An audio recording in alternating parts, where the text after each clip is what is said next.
Testing.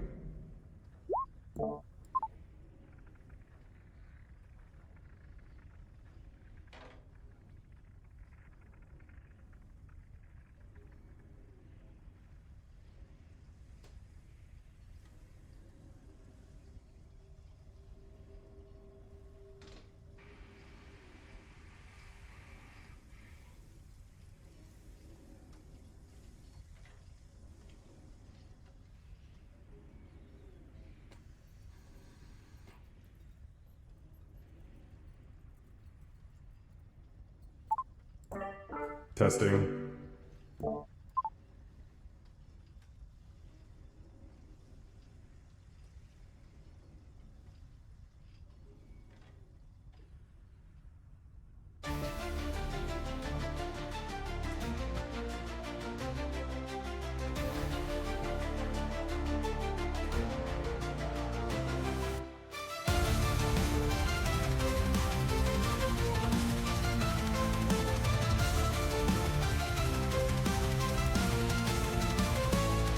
In the void of cosmic silence, where stars whisper secrets untold, a rift tears through the astral veil, and sanity reigns, its grip unfolds. Cultists chant in shadowed halls, their voices a hymn to chaos unbound. They conjure up forbidden falls, to summon the fallen, lost and unfound. Unfound. Oh, astral winds carry us free across realms and dimensions unknown. For the void-born dread, the fabric unraveled shall wield power that chills every bone. Across fractured plains, reality trembles, mountains weep, rivers twist in desperate prayer. The sun blinks, uncertain of its emblem, as eldritch horrors crawl from the lair. Their forms twisted and malefic, born of nightmares and forgotten dread. They drift through astral currents, a beacon for those who seek madness instead. Oh, astral winds carry us free across realms and dimensions unknown. For the void-born dread, the fabric unraveled shall wield power that chills every bone. Every bone. In forgotten temples and cursed groves, heroes gather, there is all unyielding, to chase the ripples of reality's coves and confront the abyss, both fearsome and appealing.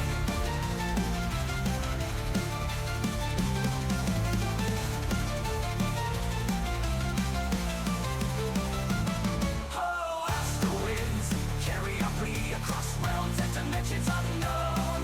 For the void-born dread, the fabric unraveled shall wield power that chills every bone.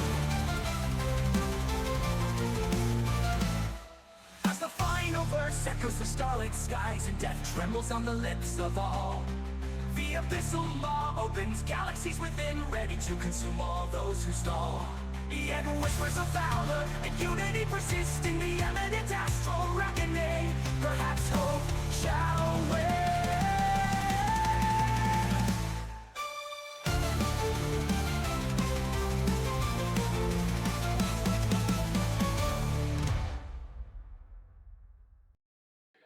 Hello, everybody, and welcome in to session number 38. We are going to dive straight into this because we've got a lot of stuff to cover, I assume, anyways. We'll see what these guys do and if they hold true to what they told me they were planning on doing during the week. I'm going to jump over to them, and we will see you at the end.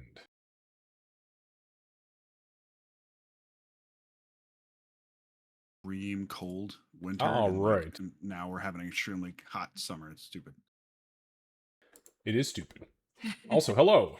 Hello. Oh, hi. Hello. All right. Lucy, how's it going over there?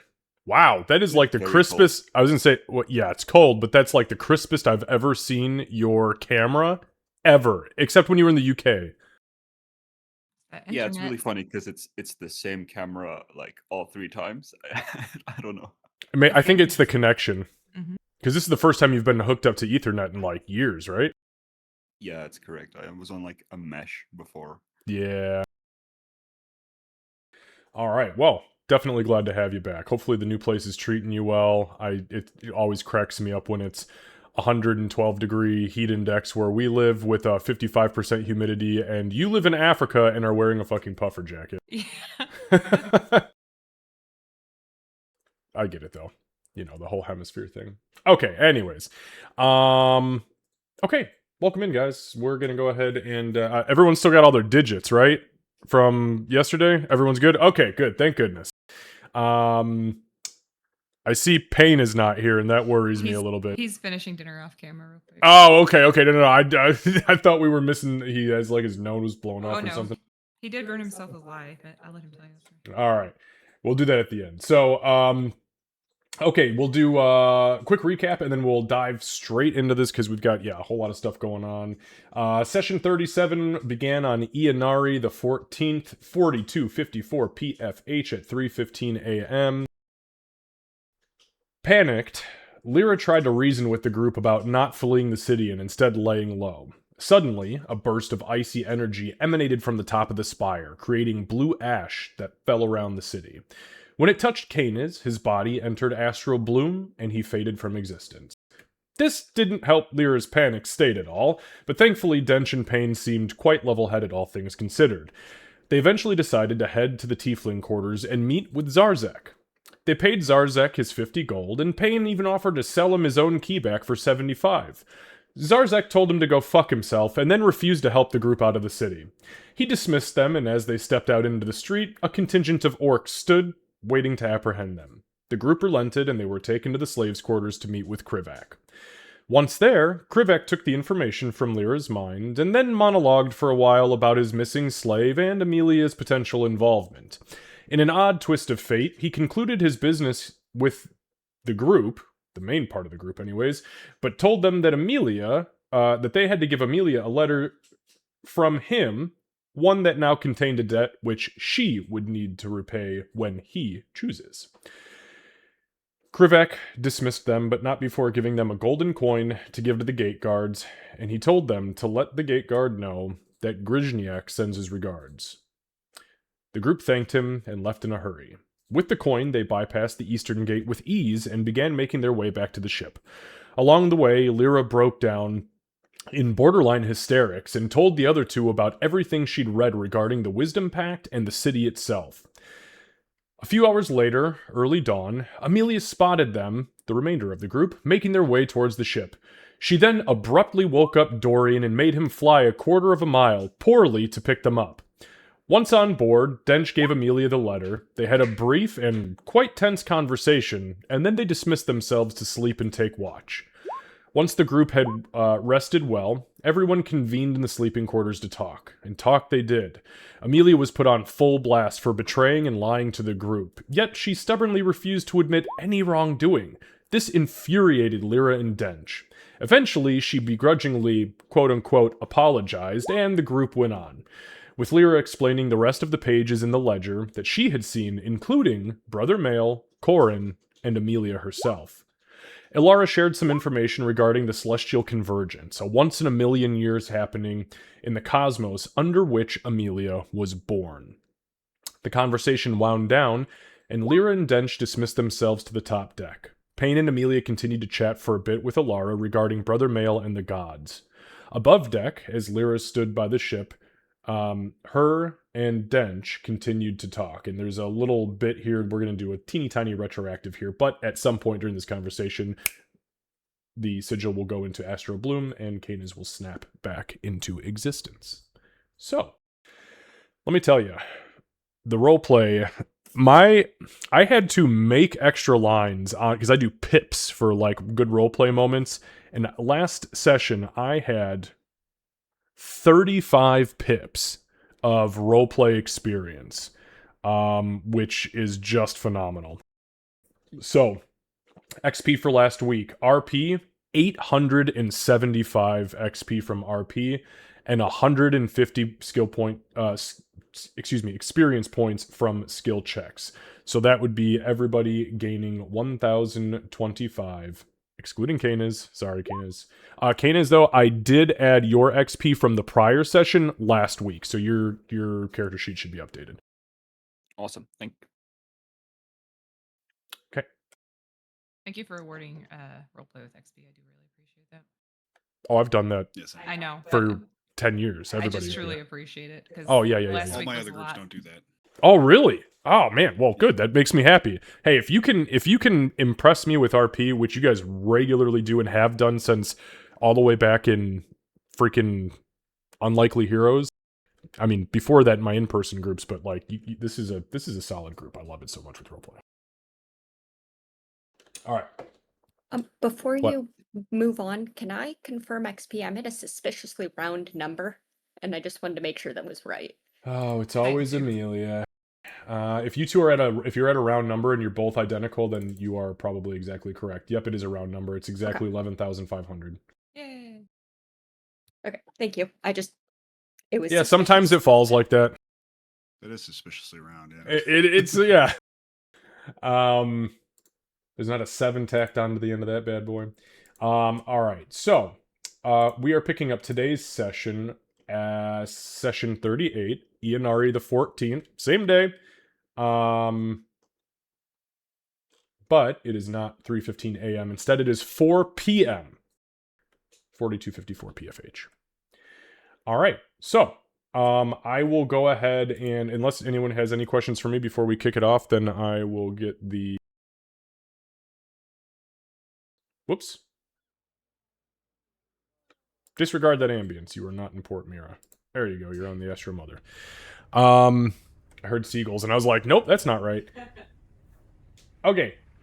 So we will pick up with the conversation just having kind of wound down below deck. Lyra, you had already been above deck. And Dench kind of clumps out behind you. Kane is, I've only got you there so you can see the screen. You are not technically there. But I will open it up to Lyra and Dench. I don't remember what we were talking So- about before. Yeah, so Lyra. Lyra had was already excused up herself. there. Yeah, she got to the top got deck. circled. And then she was upset, kind of standing at the edge, and you had just come up. You guys actually hadn't said anything yet, because I was like, Canis is there. Oh, and then right, Canis right, is like, right. there's like 15 minutes in between those conversations. I was like, okay, you get 15 minutes. Yeah, I think as Dench like comes up the stairs, Lyra would look genuinely surprised and start just trying to like wipe her face. Sorry, I'm sorry. No, you don't need to be sorry. Are you okay?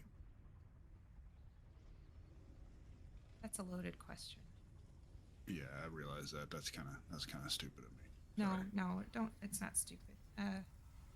Yeah. Mama says not to cry in front of other people because it's impolite because it makes them uncomfortable. And Canis has proven that to be true several times. So today I learned that I am an angry crier. And I could not stop myself. I used to be able to just tell myself I'm not mad. And it would go away. And I could not do that down there.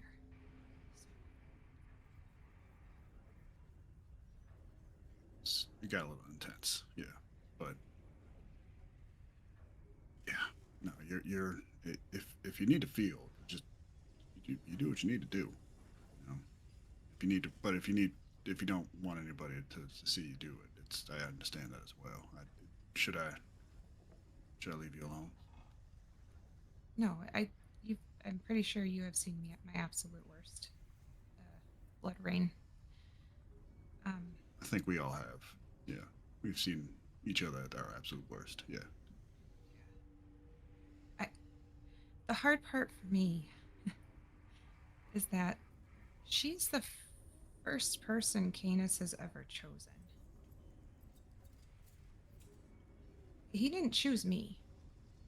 He's contracted to me, which comes with a much more negative connotation and sort of just shattered my entire existence. I have to think through that still, but he chose her, at least for one night, and she didn't even think twice. And part of why I needed to leave that room is because as I was berating her and telling her how wrong she was for what she did, I realized that she's an idiot by design. And this might be the first time she's ever made a decision for herself, and we just spent an hour and a half telling her how wrong it was.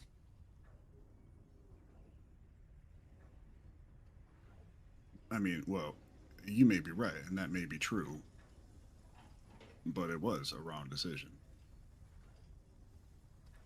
It was, and she should know that.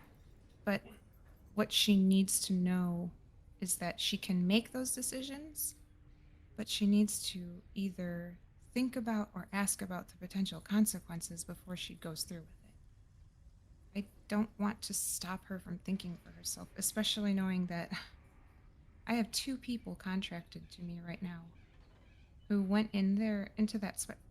You're the only one who really had free will to go into that spire with me. Suppose, I suppose that's true in a way. I mean, true, Payne did have a verbal contract to you, but I don't. He could decide for himself as well. He told the devils the truth. He didn't want to be there.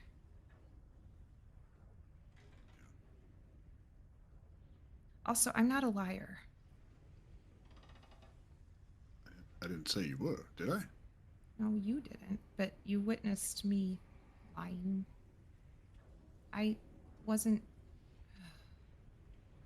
I truly believed that I didn't lie. I was looking for the right answer. I'm not going to try to understand exactly how devils work, but they seem to be very, very particular about anything they say and do, regardless of whether you meant it or not. It's not. It's not. I don't think it was you. It was just their methods, and that's. I think that's another thing that our group needs to be much more aware of moving forward. Is that there are different people and structures that we are going to come across that don't make any damn sense to us. We just need to try to roll with what environment we're part of. Yeah, I agree with that. I just am very concerned with Amelia because she doesn't seem like much of a roll with it kind of person. She doesn't. But if and I think I may have made this. I hope I made this clear. But if it comes to the point where we need to advance, and she is absolutely unmovable, we may not be able to continue with her. I think we need to consider that likely that situation. Yeah, I know. This world is not what they said it was going to be. I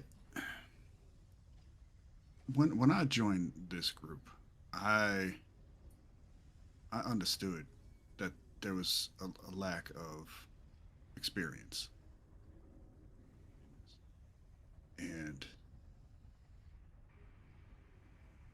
I wanted to take it upon myself to try to make sure that you guys stayed safe and made the right decisions. And I am doing my best.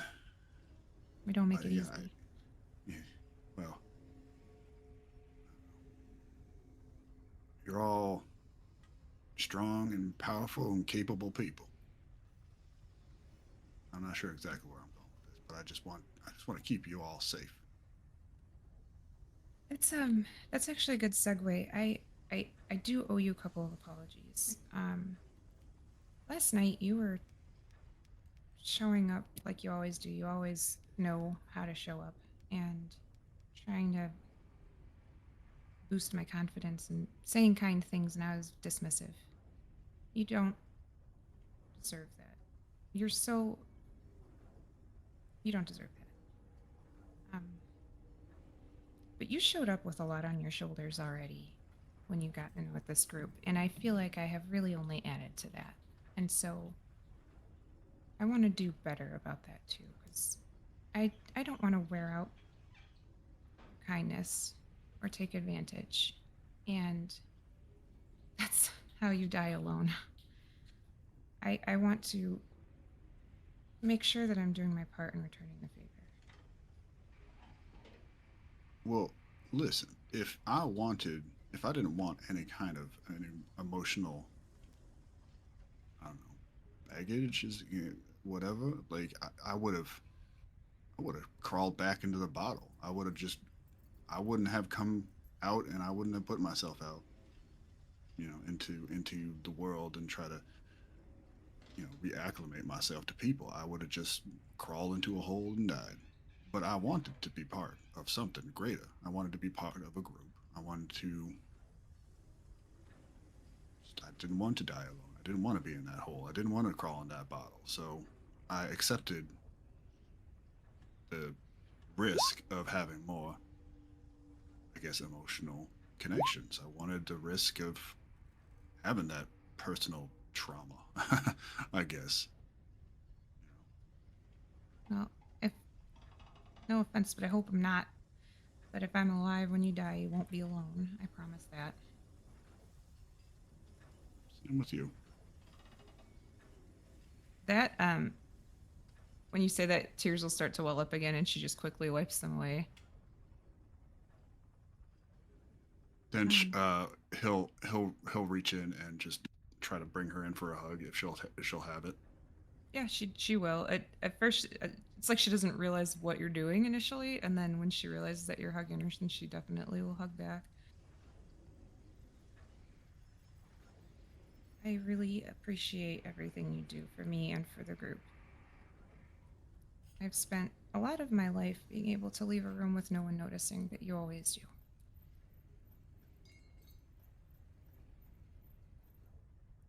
Canis aside, obviously.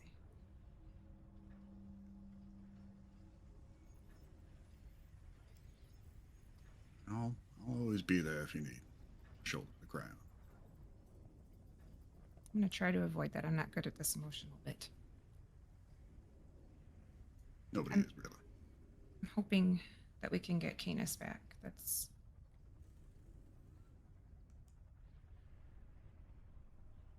He'll come like, back. That You'll would be see. just damning, though. I know. He'll come back. He always does. Give it some time and give it some faith. Ugh. I know. And just like that, I'm going to go ahead and stop your RP right there. And the sigil goes into full astral bloom as Lyra pulls away. Dench, you actually feel physical heat come off of the mark, like her hand is inflamed. And it spooks both of you momentarily. Lyra, your hand burns, and suddenly there's a massive flash, and the sigil dies down, and standing directly next to you both is Canis. That is some stupid timing. That's some damning timing, I'd say. Lyra drops to her knees, and she doesn't squeeze you as tight as she did the first time, Canis. It's sort of like a defeated draping of her arms, and cries into your fur quietly. She's just kind of shaking.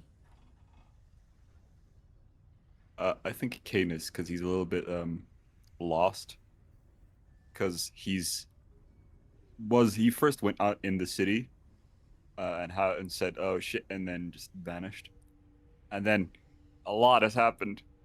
Thank you, DM Xavier. And now he's back here, so he'll probably be like a bit lost at first. I mean, where am I? Oh, we on the ship? We're on the ship. Oh, thank goodness. I see you. I see Dench. Last time before everyone had to get out of the city. Hey, glad you're here. Is everyone else okay? Yeah, everyone's. Oh shit.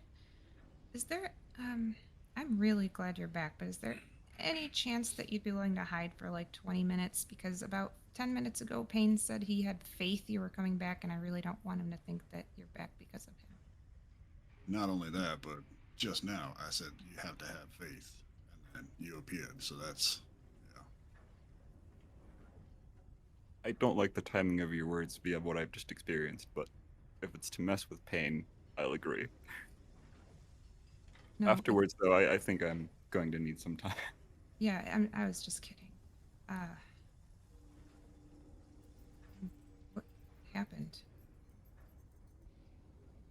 A lot of confusing things. I want to think through it first before I explain it because I don't want to give you the wrong words. Is Amelia and her friend also on? Yeah. Well, I take it that they've not been thrown overboard then by that. So Not yet. Very close. I'm Not Alara. assuming I'm assuming you've all had a great emotional talk, judging by Did. Lyra's shaking. Yeah, you didn't have to live through that part. The message was given to Amelia, and she apologized, whether it was because we told her to or because she actually wanted to. I'd like to think it was the latter. Understood. Well, given your current condition, I don't think I want to ask just yet.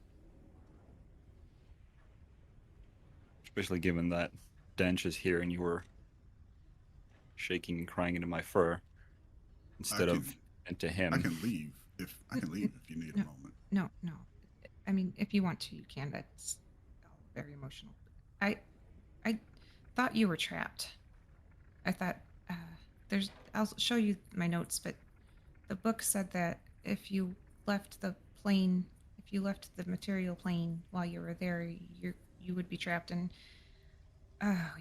there's a lot you don't know right now. Most of the people who were there were trapped souls, like 50,000 of them. 50,000 trapped souls? Like everybody in that city, except for 5,000, were dead. I thought Is you were it one of them. fair given our deal with the devils as poorly as that is phrased? It was very poorly phrased. Let's not say Agreed. So, how did you get out? that again. We completed the deal. We held up to our word, like your grinds do.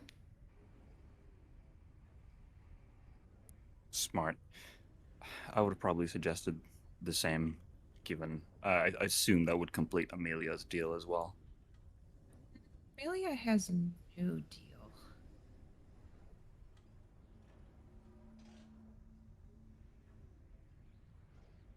What do you mean? Wasn't the whole argument for her friend the whole ordeal?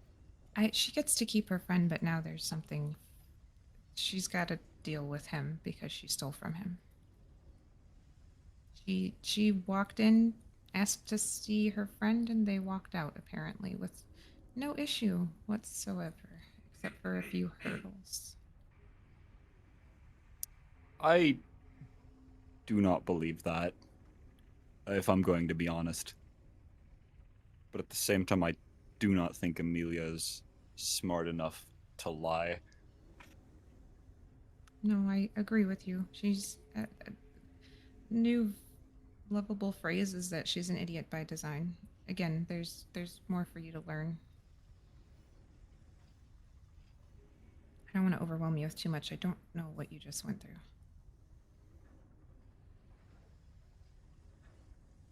It was a lot. Thank you, though. I'll deal with my situation as I get caught up, and I'll tell you once I'm certain. Okay. I'm just glad you're here. Glad you're I'm back, glad. Venus. I'm glad everyone is okay as well. Some less than others, but everyone's okay. You're talking about And pain. I meant Amelia, but Pain is a bit higher on my list now. The bar got moved. All right. Well, are you hungry? Do you want to eat something or go see everyone or whatever you want to do?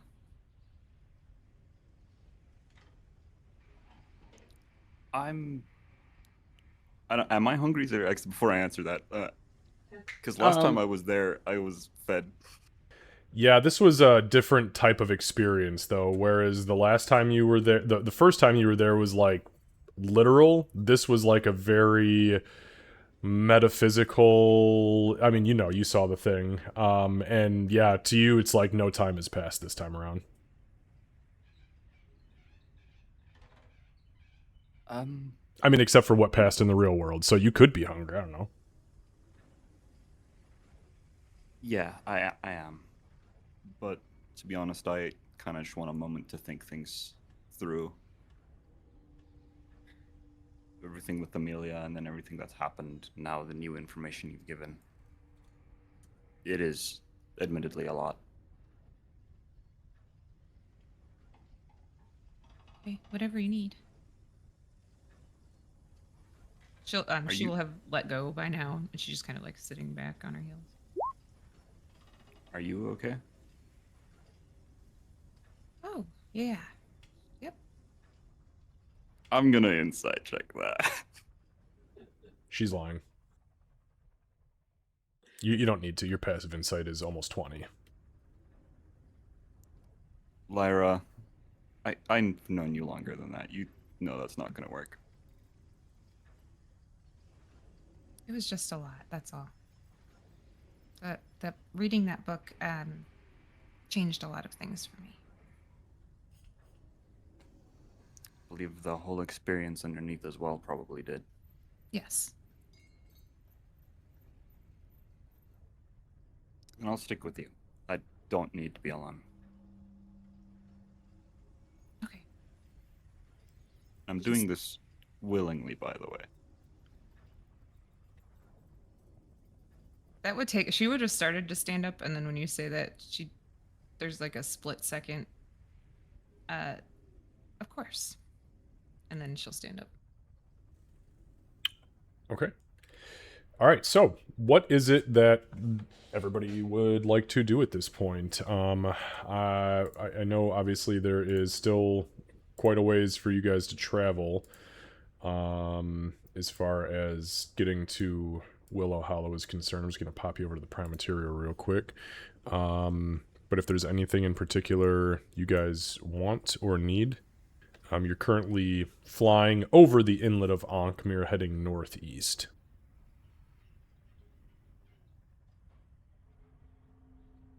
I don't think there's anything. I mean, we just plan on going to Willow Hollow. At one point, Lyra would make it a point. We can say brevity, but she'd make it a point to make sure Lara's okay with getting dropped off at Willow Hollow. Like she didn't want to go to Holden Glen. Okay, how are you going to facilitate that? Because I'm assuming Amelia is hovering. Yeah, I mean, You just walk up to her and go, "Do you actually want to go to this place?" Or I'd say, like basically, our plan was to bring you to Willow Hollow so that you could go be at the temple there. Is that okay with you? Like, do you have interest in going there, or did you want to go back to Holden Glen? I can't imagine you did, but I want to make sure you have a choice. she wouldn't even answer you, but she would look at Amelia kind of expectingly. It's up to you.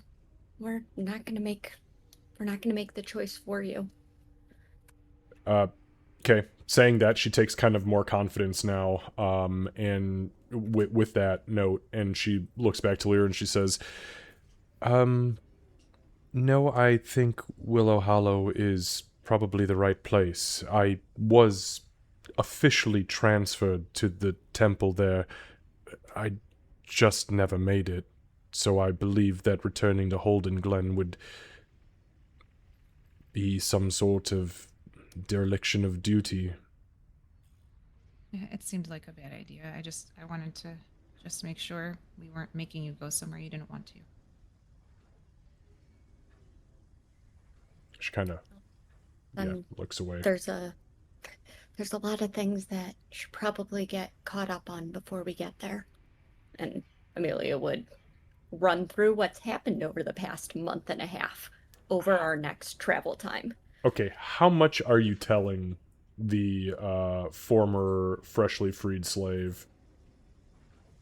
Everything? Like all the crazy shit? The stuff that Amelia remembers from it. Yeah, she's going to start with why she ended up in Willow Hollow, how she met these people, the stones. She's absolutely going to explain about Erythnol. But she's not going to like dive into combats or anything. It's going to be the big picture because Alara needs to know before they get back to Willow Hollow.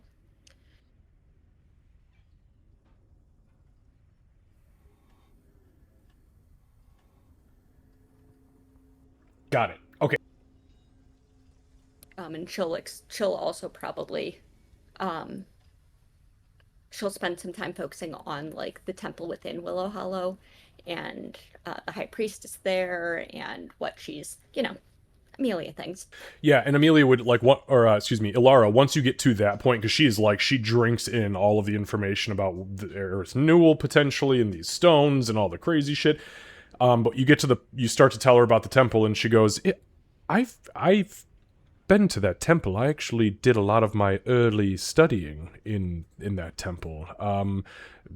High Priestess Rosebloom was an initiate at the time, just as I was, so we kind of grew up together, though unfortunately we lost contact along the way.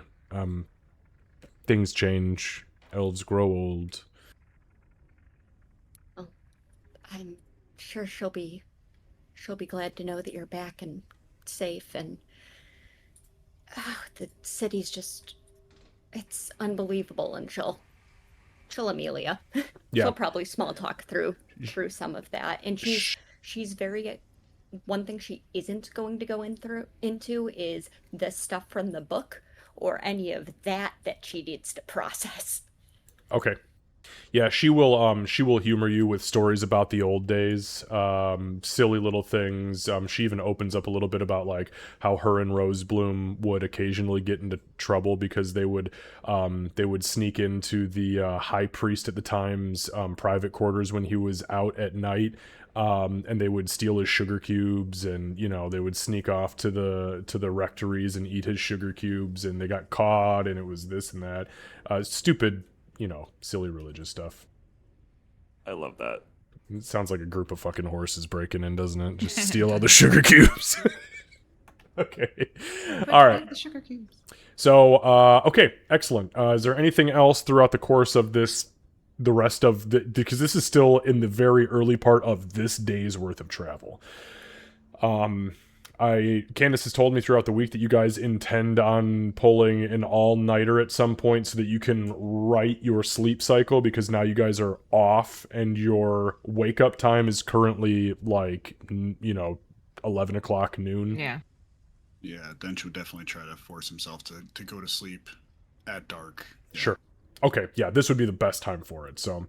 Lear would probably use that time to catch Canis up too. Okay. Just on all of the happenings, like, hey, Lucy, you watched the session last week, and now you know the information, or is there anything being... Go ahead. Is there anything being withheld that we should take note of? That I should take note of? I wouldn't tell him the vision, but that had already passed, so I don't think so. So you're not holding back anything from the book. Okay, got it. Or about the happenings of you guys getting in, meeting with Krivak, getting out, right, Amelia, I would yada share all yada. of that. Yeah. Okay, got it. And then I'd open it up for him to share if he wanted to, but if he doesn't want to, she's not going to push it. I don't think today on the travel specifically he would yet. That is totally his right. Okay. So you guys force yourself to stay awake. throughout the evening. And mind you, this again was, 4 p.m. ish. But you guys travel throughout the remainder of the day and into the next day, including the rest time that Dorian requires. You guys end up just on the far northeastern side of the inlet of Ankmir. You can actually see Willow Hollow Wood ahead of you in the distance as you guys pick travel back up. Excuse me, but it is now Friday the 15th of Ianari. The end of this day, meaning the day's travel, not the day, is...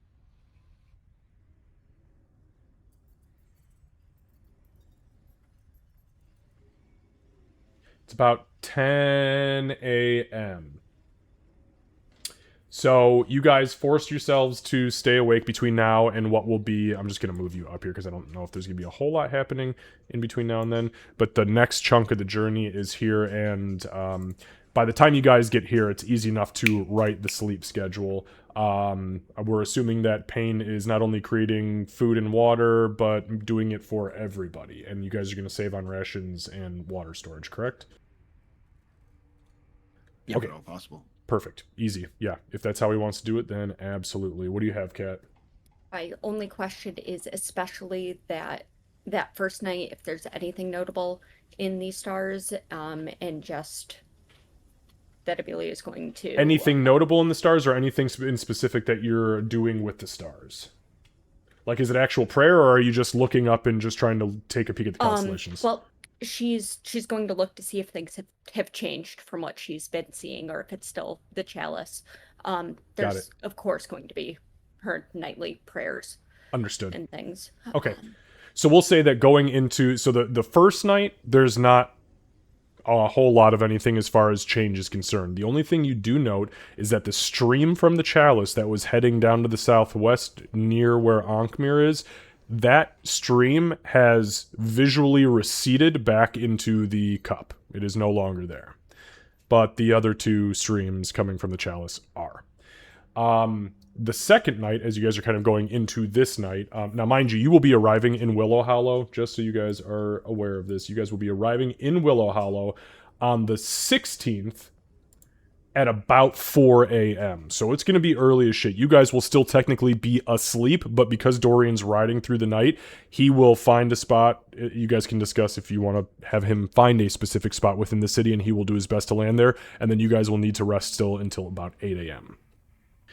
Obviously, if somebody's taking watch and you guys are doing cycles, that's fine by me. You can discuss and help him where to land. But let me just jump back to Kat really quickly here. So, Kat. Okay, so you're up on the top deck. You're looking at the stars. You do see the chalice. You do see the two streams. Not a whole lot else has changed as far as the cosmos is concerned. It's a little bit on the cloudy side. Even up here, there's like some sort of weird haze like up in the aurora sphere, and it's not blocking what you can see, but it's definitely obscuring some of the normal natural starlight that you would normally see at this level in the sky, because the main chunk of the clouds are below you. As you begin your prayers and you're kind of watching the chalice, the wind begins to pick up around you slightly, specifically around you, not just the wind in your hair because you're on a fucking spaceship. And you hear a voice.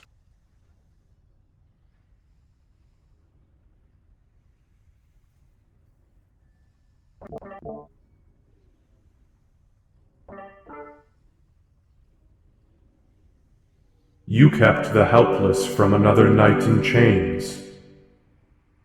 For that, you have my blessing. Then why did you believe you had to walk it alone? Did you think I placed those companions by your side, by accident? Or did you trust your own light more than the constellation I built around you? You have fulfilled one vow, Amelia, by straining another.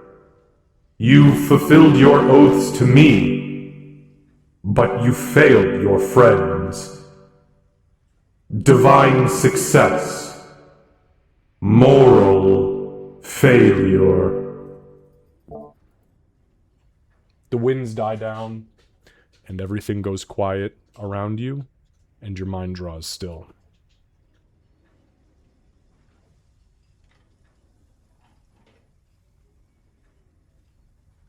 Yeah, I think she's going to take some time to just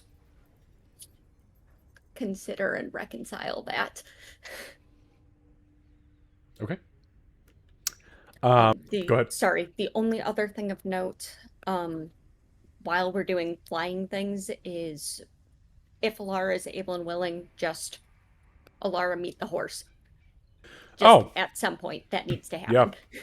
That's easy enough, especially after she's had a day or two to really rest and fill her frail body with dwarven meat buns. God, that sounds. You guys are fucking. This is Weird way getting to say nasty. it. That sentence came out of your mouth. Yeah, That's true. That was all on you, buddy. not taking responsibility for that one. I'm doing my part. Okay.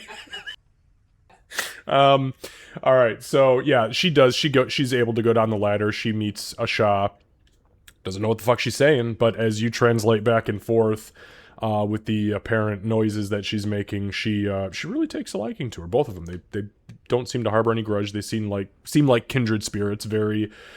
Asha is very knowledgeable and very understanding that, like, hey, she is a sister of the stars, and I can sense that all over her. She is a good person. All right. I have one thing. We can stick about it, but at some point, Lyra would have approached Dench, and she would have offered a scimitar and her light hammer. I don't know which one you can use, but I know you lost an axe. You should have something. Oh, yeah. Don't worry. Don't worry about it. You hold on to your scimitar and your hammer. I'll be okay. Thank you, though. You sure? Yeah, I got daggers and I got a whip. I think I still have a net somewhere. I forgot you had a whip. I do have a whip. Okay, I was just thinking about it. I know you left your hammer. Well, it was, nah, it didn't have any real sentimental value to me. It was it was an axe. It's fine. Okay. It's not my favorite axe in the world. But thank you, I appreciate it. You hold on to your weapons. Plus, I think you're better with those than I would ever be, especially your scimitars. Maybe. At least you look better using them than I do. I'll just be a blubber, hacking fool. You never know till you try. Well, That was it. Okay. All right. So, yes, Lucy. If y'all got something, just speak up. Because it can take more time for me to look at people doing this on screen. Yeah, sorry. I have two things. One is with they're both with Holy Star people. One is with Alara. Firstly, he wants to visit her because he knows Amelia has a thing coming in Holden Glen, and now with what Lyra's told. Actually, I don't think we know about Brother Mile. I think that's a Payne, Amelia, and Ilara thing. But there's still the book where Lyra says might be a spy and such. So he will like go to Ilara and ask, if possible, what's the like as much of the if she can teach him as much of the laws as she can of Celestian to help Amelia with what's coming. She would be kind of taken aback. Teach you the laws of Celestian? That's not something even I technically study. I follow clerical doctrine. You would need to meet with inquisitors. They're the ones who hold the law. That'll make things difficult. I'm assuming this Mayal sorry, male, is habit, uh, is an inquisitor. No, Brother Mail is head of the church in Holden Glen. The Inquisitors are the.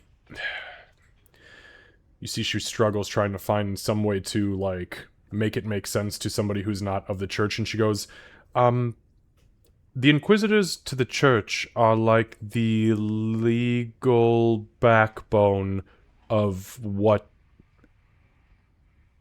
They're like military religious or cops. I don't know what a Guards, cop maybe? is, but Guards is what I meant to say. oh, they're not even guards. They're just knowledge keepers who specialize in the actual law of the church. They they are called on to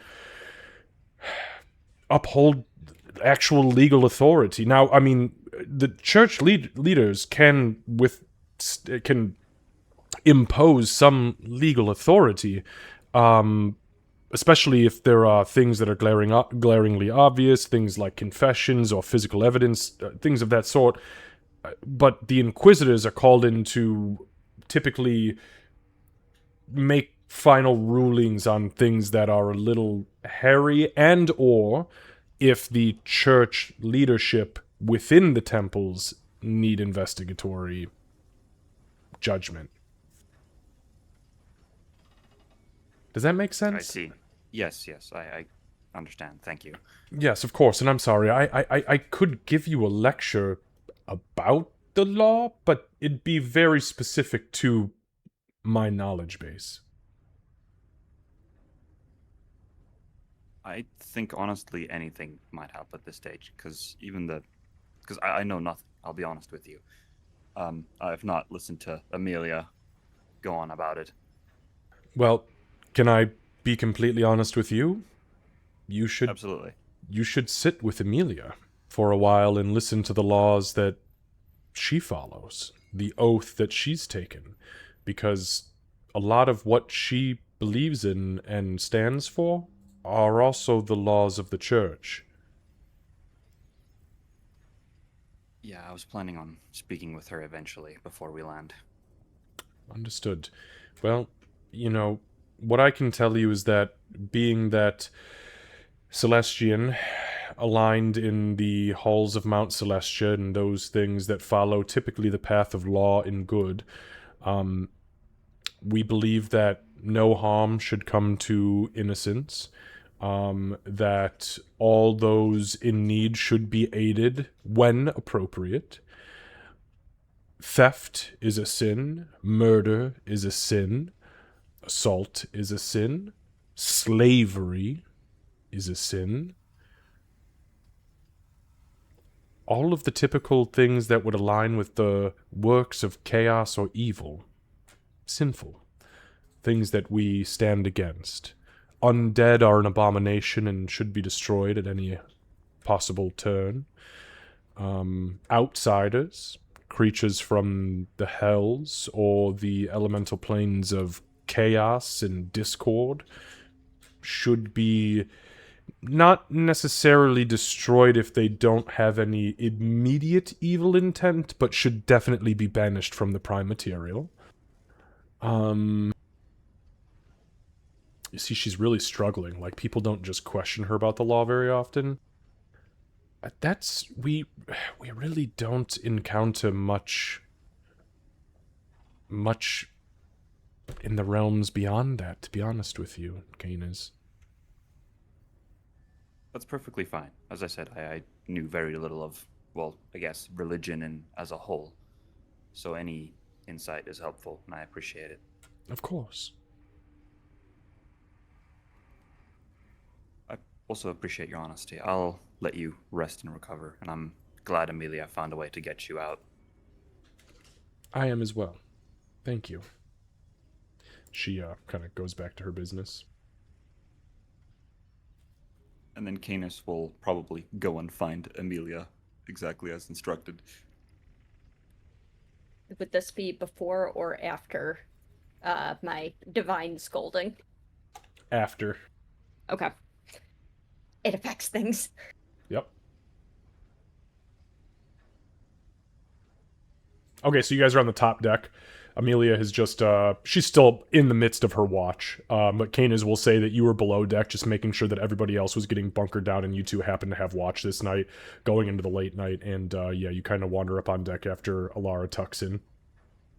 That's perfect. I think Canis would like willingly go on watch whenever Amelia does, more to watch Amelia than to be actually on watch. Um, so he'll go up and be like, Amelia, I know you're busy staring at the stars, but I wish to talk to you. Oh, yeah. What's what's on your mind? A few things, but mainly is my curiosity. Right now, it's my curiosity. I spoke to Alara to learn about Celestian's laws a bit via the coming events in Holden Glen. But at the same time, I she said to ask you about what your laws are. I guess maybe she's talking about the oath that was mentioned. What do you believe your laws are in Celeste?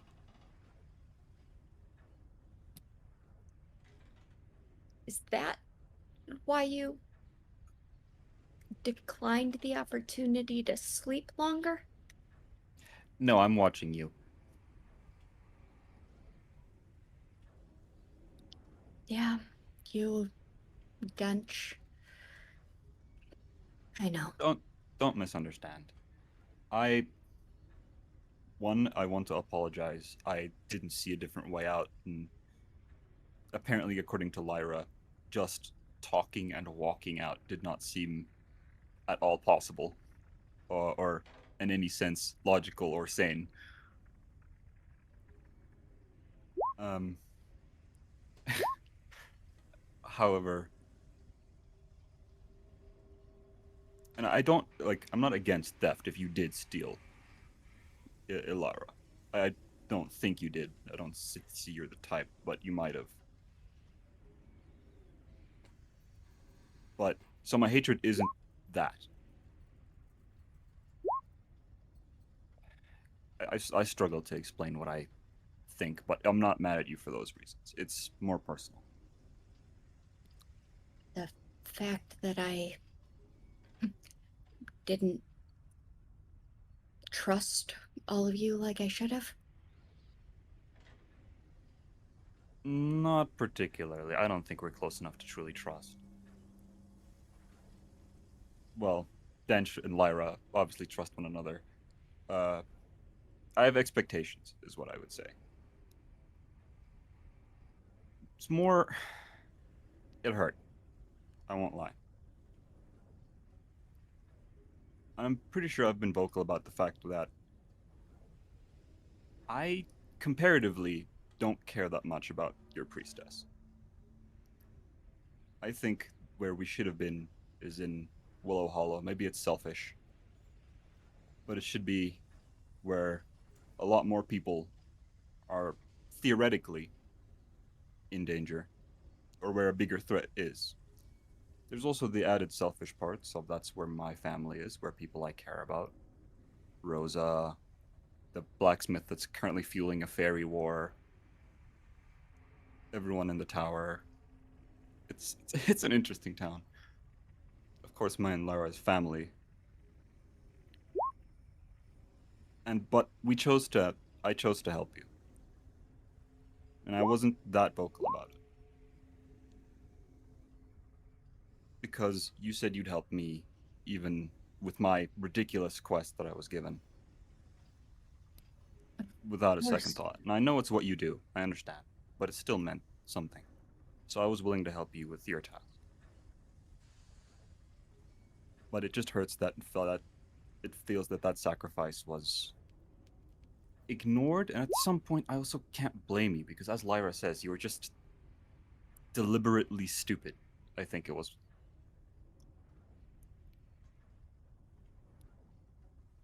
Amelia, you That like might be me adding it. Amelia, you understand like the literal, like literally what he just said, and regardless of what your intelligence is, that may or may not actually be offensive.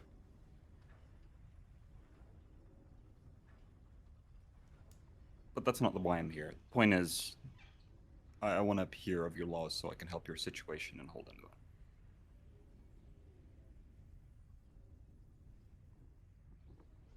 Um,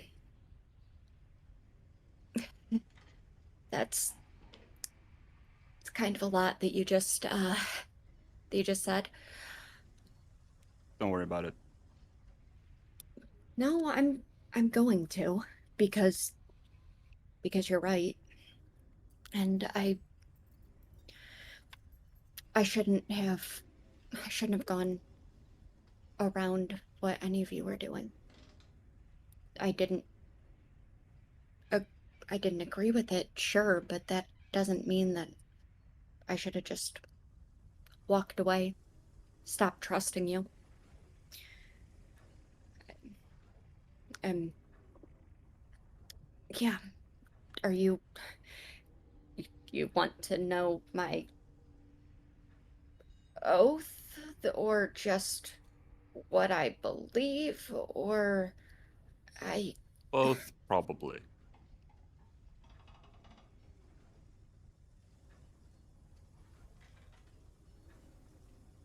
she she opens her mouth to speak and like she hasn't broken the habit yet, starts to reach towards where her holy symbol was, kind of flexes her hand, lets it drop.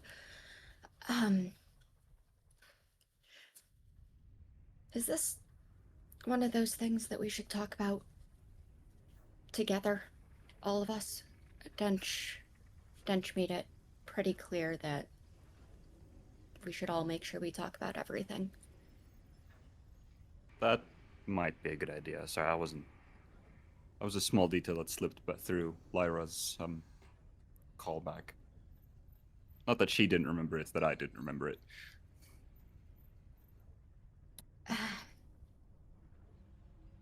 How is she? It's tough. I think she's been through a lot. There's a thing that hurt both me and her while looking at the achieving the book, essentially. It was just a She vision, not physically hurt by it. she didn't mention that. What what happened? And she turns away, like from the stars to like fully look at Cadus. It was an orb, I think, or a circle, magic circle that shows you the what you want to see least, essentially. Is the simplified version. Yeah, that. I'm sorry. I'm sorry that both of you, that any of you had to go through that.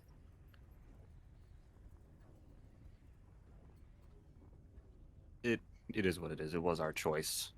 Um, well, most of ours. I think pain wasn't fully willing to be there. If it weren't for some forms of insurance, I guess. That's besides the point. It's whatever. I think yes, we need to talk about your oath and the laws that maybe Brother Mile could be using, or just any that you follow. Mael.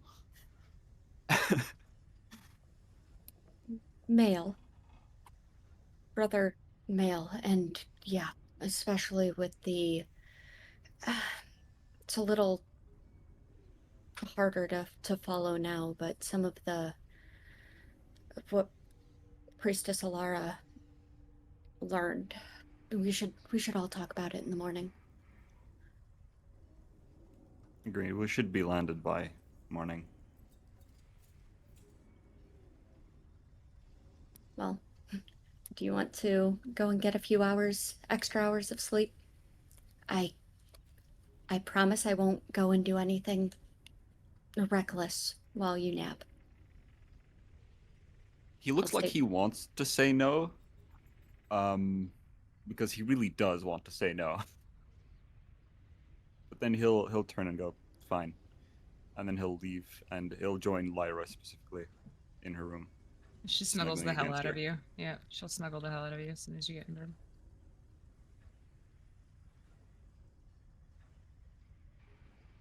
And Amelia would continue doing her watch.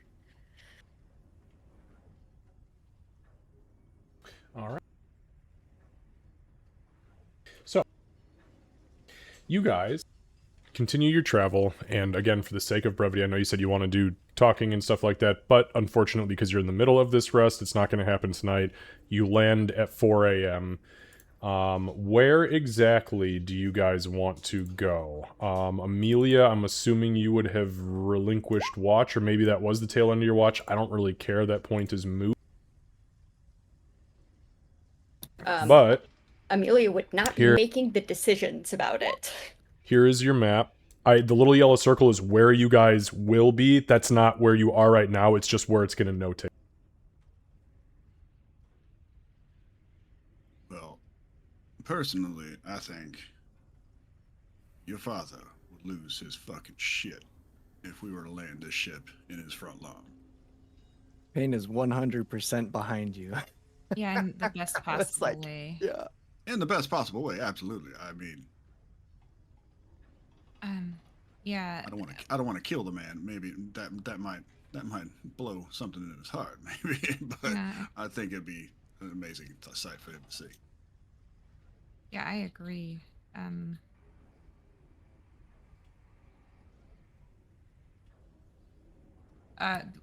Kevin, correct me if I'm wrong. There were specific spots we could land, right? Or is it one specific? What you guys see is what you get, as my maps always are. So, Okay, so- you know, so each square, right, is X amount of space. The circle is about what you will require to land. Obviously, you probably shouldn't come in and be like parked next to the Emerald Tower because you may get fired upon. You know what I mean? Like coming down next to or in between houses could set them on fire. Or if Dorian doesn't fucking do a good landing job, he may crush somebody to death. Like there are risks involved. So the more open space you have, the better. Yeah, probably. Yeah, I was looking up north. there, like just north. Yeah. Yeah, probably up north, I think. Yeah, no one besides Lyra goes to Willowhall History, so I think we should be fine. Hey. All right. So So I mean, like all these houses, like I mean, it's not just like the estate kind of in the middle of the field. I assume it's probably Nah. more houses kind of interspersed. a little bit, yeah. But you know, it's just kind of like the houses that are there are showing that it's tighter. The estate itself is actually on probably about 4 acres, but immediately on either side of it are farms. So So Yeah, I think- yeah, my whole thought process was like line of sight to the house, basically. oh, got it. From up where you are right now, yeah, no, I mean there are still trees and stuff, some foliage and definitely like tall meadow grasses, so you don't really have line of sight if you land, but you know where it's at relative to where you're gonna park. More for his benefit than ours, really. Yeah. Bingo. Okay. Yeah, that is really very thoughtful, and yeah, I think that's probably the best place for us to land. I don't want us to get attacked if we land too far into town anyway. So I mean, can you send a message to Cornelius, letting him know that we're landing in the city? sure. Maybe that'll cause, lower the alarm a little bit. it is early though. Oh right, yeah. I think if we're far enough out to the north, it should be okay. Okay. It should All be right, okay. yeah. Okay. I mean, yeah. Let's give it a wide berth and then come in from the north. I see. Okay, that works for me. I won't send a message to Cornelius at 4 a.m. Yeah. Because it would just be 25 words of what the fuck is going on? Spell end. Okay. Shit, that's something I'd even have to roll for to see like if messages in his mind even wake him up. It's not an audible thing. That's interesting. I've never had that. I mean, he's an elf, isn't he? Like, is there? But like, he a still has to meditation? meditate. Yeah, meditation is still technically a period of, I mean, it's not, you're not literally asleep, but yeah, that's true though. I guess if it pulled him out of it though. It might still fuck him up. Imagine that you're like reliving memories or having whatever elves dream if they dream. And it's just like you hear Lyra's voice being like, "We're landing." Okay, sorry about that, you guys. Yeah, I would have to actually think about how that actually would how that would pan out. It's never been an issue before, but now's not the time. So, you guys fly up and around the city. Nobody seems to particularly take notice when you fly past this tower, and then you do a lap past this tower, kind of a high, wide arc. The towers light up like small beacons, almost like a lighthouse. But then as you get a certain distance away from them, they kind of dim down. But you guys swoop back around. You kind of plant yourselves here. And I'm assuming you finish the rest of your long rest before just going out into the world. Yeah. Okay. I think probably at that point it's the pilot kind of just doing his thing, and then like whoever's on guard, right? Pretty much, yeah. And honestly, as soon as Dorian lands, he's going the fuck to sleep, so. Right.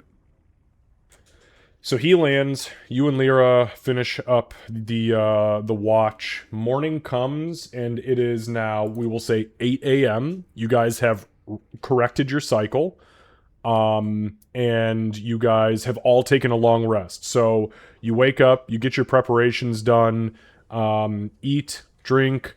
We will say that because obviously wizards and paladins and clerics all need time to prepare their spells. So you guys take time preparing your spells, and then you are free to do what you would like. Yeah, Dench would be up and early, probably just, you know, what I suppose like 7 o'clock or 8 o'clock, right? He said like probably like that's his full rest cycle. Yeah, he'll get up as early as he possibly can without damaging himself, and he'll get his gear ready.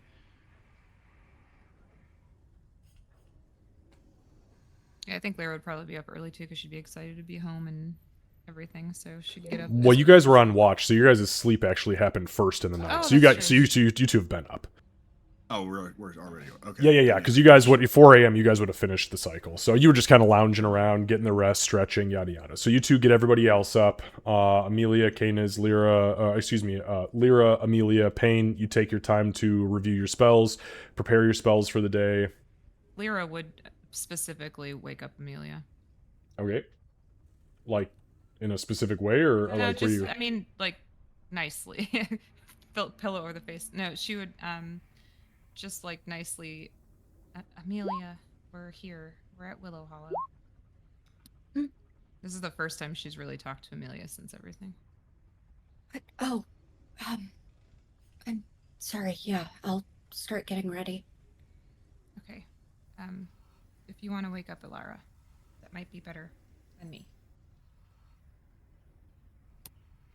Yeah, I can do that. Okay. She'll look at you for like an extra second. Not any particular expression on her face. I think Amelia like looks back for a moment and then like drops her eyes. Which Oh. or shifts them to one side probably since Okay. short. Okay. She'll kind of just break the like sight, I guess, and leave. Okay. I marked off the spell slot for create food and water for the day. Thank you. Beautiful. Thank you. Okay, so what are you guys doing? I think Dench would probably be in the I guess table space, kind of getting his breakfast in. I guess he said Payne would have made Food Yep, and water. like- Yep. Dwarven Yep, meat right buns. after prayers and whatnots, then food. um yeah, if people start to trickle their way into that space, Dench would. All right, so what's the plan for us today? And I'm pretty sure we need to get Alara to where she needs to go, which I'm pretty sure is the temple. Yeah. Yes. I think we need to go get Lyra's dad first. Well, yes, 100%. He needs to see this place. You're right. Oh, and maybe on like a back burner. I know money's been a concern, Lyra. If you know you don't like carrying the ledger, but maybe we need that. How are we on money, by the way, with our pilot? We have well, we have to keep in mind that we still have to pay Dorian. That's what I mean. Yeah. Yeah, that's I guess what I'm concerned about. And Lyra, you've been keeping track of that, I assume, right? Yeah, so we're at 2.5 days. So I was gonna ask you. You are not at 2.5 days. You guys hired Dorian on the 10th. It is the 16th. Right. So So, we're at you- 6 days total. So it's 120 gold. But I was gonna ask, like, with the half day stuff. Well, is he asking for payment daily, or is he just asking like at the end? That's I guess. No. what my question- So okay, so you were wrong about one thing. You said it's been 6 days. It's technically been 7. Okay, that's what I Okay, was so asking. Sunday through Saturday is 7. And Okay. then you do not pay him daily. It was discussed in the contract in the beginning that you pay him at the end. So Okay. it's just a cumulative total. So we've got 110 gold right now. After But we you're going to pay be in deep Dorian. shit if you show up and don't have any fucking thing to pay him with. We have 110 gold after we pay Dorian.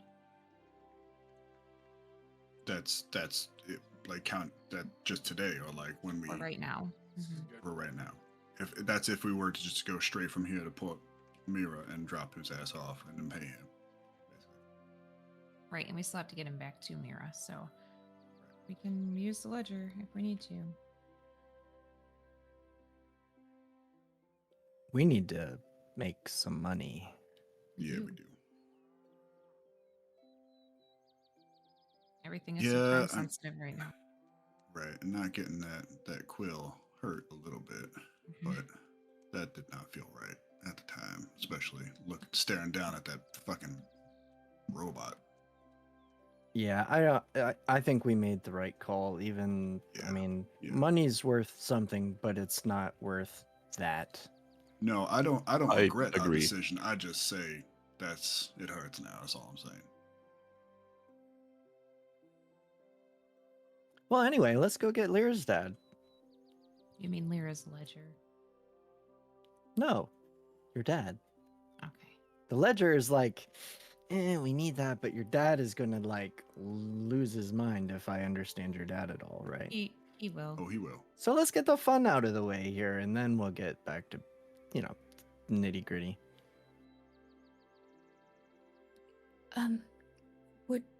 Would you like us to go to the temple while you're doing that? No. Not by itself. Okay. no. Oh, you mean you and Miss High Priestess? I don't know. I thought you meant like half the party split us up again, and I really wanted to be around. Amelia, Ilara kind of quietly cuts in and turns to you kind of under her breath in Celestial. She says, I would like to get off of here, if that's all right by you, and maybe just make my way to the temple so I can settle in. Yeah, that makes sense. I was speaking for myself. It didn't click right away. Wait, hold on. Do you say that in Celestial? Who, me? Yeah, you. I don't think I speak Celestial. Oh, well then you don't know what the hell she just said. I didn't catch you were saying it in Celestial. Oh, yeah. I said it right in the beginning. I was like, God Yeah, damn. but it didn't click. No, it's okay. It'd be cool if you knew Celestial. I kind of wish you did, to be honest with you. Because that would have I been was like- a perfect moment. I was like, yes, another one joins the squad. Oh, shit, that's right. There's like 5 of you. Yep. God bless it. You guys suck. But then everybody shows up in the infernal fucking ledger room and nobody speaks infernal. Nope, not one of Oh, us. don't you even. You know how mad I am? I took Abyssal instead of Infernal. Yeah, why the fuck did you do that? I've heard about it a lot. Every session. Okay. All right. Anyways. So Amelia, she kind of whispers that to you. You can bring that up to them. They don't bite. She says. Well, I do, but I wouldn't for that. With a whole lot of confidence. Yeah, Lara kind of glances down at Canis. Canis, was that in Celestial as well? Yeah, it was. Okay. Yeah, she kind of like looks down at him, eyes wide, and then kind of like throws you an inquisitive like, no, I'm not entirely surprised. Looks up to the rest of the group and in common just says, I apologize, but I'm not interested on being on this ship any longer than I have to. I am going to have Amelia accompany me to the Temple of Celestian so I can begin to get my my affairs in order, rather. See, the flying thing is not anything I think I'd ever do in my life, but here we are. So yeah, it wasn't a great thing for me either, but yeah, here we are. And I kind of misunderstood Amelia and didn't think about you going to the temple. So sure, yeah. I mean, I didn't mean that you guys had to stay with us. I just didn't want to have to go to the temple. Lyra Oh. would. Oh, good. she just goes, oh, no, no, it's understandable, and thank you all for your understanding and hospitality. Of course. Lyra would catch Dench's eye if she can, and she'd give him like a slow nod. Amelia, straight to the temple and back, yeah?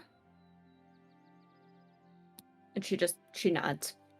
She'd try to catch Dench's eye again real quick. Ilara interjects as you're kind of like making it. She clearly watches what you're doing, and she goes, and back to the ship. Yeah? She'd get a smile from Lyra. Amelia just directly to the temple and then back to the ship. No going anywhere else. She kind of takes your hand, Amelia, kind of, endearingly, and she goes, unless you need to rescue another slave, my dear. Thank you. She manages like a half smile, but that's about it. Asha could go with us as well. I know she's wanting to stretch her legs, if that's all right with everyone. Lyra's watching Dench. Fine. Make your way back here as soon as you're done. I was really hoping to, like ride Asha around the ship. No, she's your horse. Take your horse with you. Lyra would mouth the words "thank you" to Dench. He said everything he said, and like through clenched teeth, you could tell. Well, on that note, I will see myself and all of my, she kind of points to the rags that she is wearing and nothing else, belongings, out. Thank you, Sir Dwarf, for the meat buns, and best of luck to all of you with everything. Thank you. We'll see you again. Best of luck and good health to you, Alara. So I'm just going to put her up here for now. Amelia, I'm assuming that you're going to just go unhook a shop. But did you guys notice, by the way, I threw doors on this ship, so you know where the little doors are down here? Thank you. Oh, I did, there I love they it. are. There you go. Yeah, and it's a double door, by the way. It's like a 10-foot wide, like what do they call it? Like a ramp that comes down with chains. Okay. That's awesome. I thought it was like at the back somewhere, which makes a lot more sense. It's So did not I. because it's very clogged at the back. Yeah, the back is the back is all storage and the side is storage. I put them over here. Kind of like portholes, because that's also like if and when you guys ever get the single man vehicles, that's kind of where they'll be stationed. They can just fire out the side of the ship. All right. So, for the sake of ease, is there anything else we need to do here, or would we like to divide up groups and move on specific areas? Probably divide. I don't have anything else. Yeah, same. Good to move. Okay. Kat, do you have anything? No, I'm behaving. I'm this just. time. I asked specifically because you're the fucking troublemaker. So. Fucking do it in my hometown. I dare you. All right. You will Okay. be kneecapped. So, I'm going to drag everyone over to... So, we've got Payne, Dench, Lyra, and Canis all going to Lyra's family estate, and Amelia and Alara going to the Temple of Celestian. Yes? Okay, let's jump over to Lyra's family estate. I know I've got Amelia here. Alara is not here. But I'll put you here just so that you can see kind of what's going on. Alira, you guys make your way down. Amelia and Alara and Asha kind of head over, like straight east, and you see they kind of start to dip southeast towards where the temple is, as you guys kind of head straight south. So, welcome home. Lyra, make a, as you walk up, actually Kane is you as well. Lyra and Canis, please make a perception check. Don't you do this. Oh no, it's so bad. Canis, you notice, and this is something I have physically altered on this map since you guys have been here a few times. I see it. All the curtains are closed, I see it. and that is, and the front door was closed, and that is very unlike Pop, or Mom for that matter. Can I It- ask, is there still birds and chirping and sounds? There Oh my is. god, Lucy, what the fuck? No, that's a good question. That's a good fucking question. That is a reasonable question, yeah. How dare you? That Okay, is absolutely, yes, there is. my heart just stopped. Are you gonna say anything, Canis, or no? I think he'll just make like a comment of like, that's weird, the curtains are closed. Oh, yeah. Well, it's they during are. just during the day, right? I mean, people don't like a whole lot of bright sunshine in their I eyes don't in the know. morning. That's not. She gets. There's a moment that she clearly starts to panic, and she walks much faster to the door. She's trying to keep her shit together, but she starts to walk faster toward the door. Okay, yep. Door's unlocked. Just as it always is. You step Payne in. takes that cue and puts his shield on. Okay. And Yeah. has his hammer in hand. He's Pain, like, what? Pain is ready for fucking war. Walking into the gonna kneecap Whisper Pop-Up. Wind Estate. Don't kneecap pop up, please. Pop, you're an abomination. So you step in. Lyra, as Canis is kind of mentioning it, and you do immediately notice all the doors in the house are closed. Typically, the kitchen door's open, the fucking dining room door's open, your room's open, their room's open, everything is closed. And then you can see across the hall to Pop's lab, and the curtains are drawn. She's trying very hard to maintain her composure. Okay.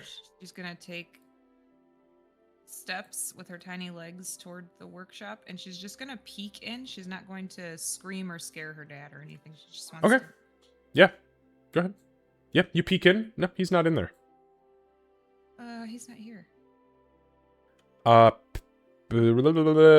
Dench, as you are kind of like looking around from this direction, you hear the sound of like a knife hitting a cutting board. Oh yeah, I think he's in here. And he'll knock on the door. I was gonna suggest the kitchen next. You kind of hear like a ah, and then you hear a Sorry, couple sir. of footsteps. Oh, sorry, sir. It's me, Dench. And Ah! oh, hello. There he is. Dench! Lily! Are you okay? Mr. Dwarfman! Canis. Hello to you too. What are you all doing? I was just chopping carrots for breakfast. What? I'm making sugared carrots for breakfast. What?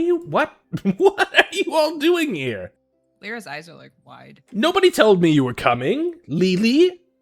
I thought you said you were gonna, learn how to... Didn't you tell me about that? Maybe I'm making things up. No, I haven't learned that yet. There has been a lot of things. How come everything's closed up right now? Is everything okay? Everything's perfectly fine. Everything's great. I'm gonna insight him. Insight. Canis, he is absolutely 100% lying. Lyra, go ahead and make a roll.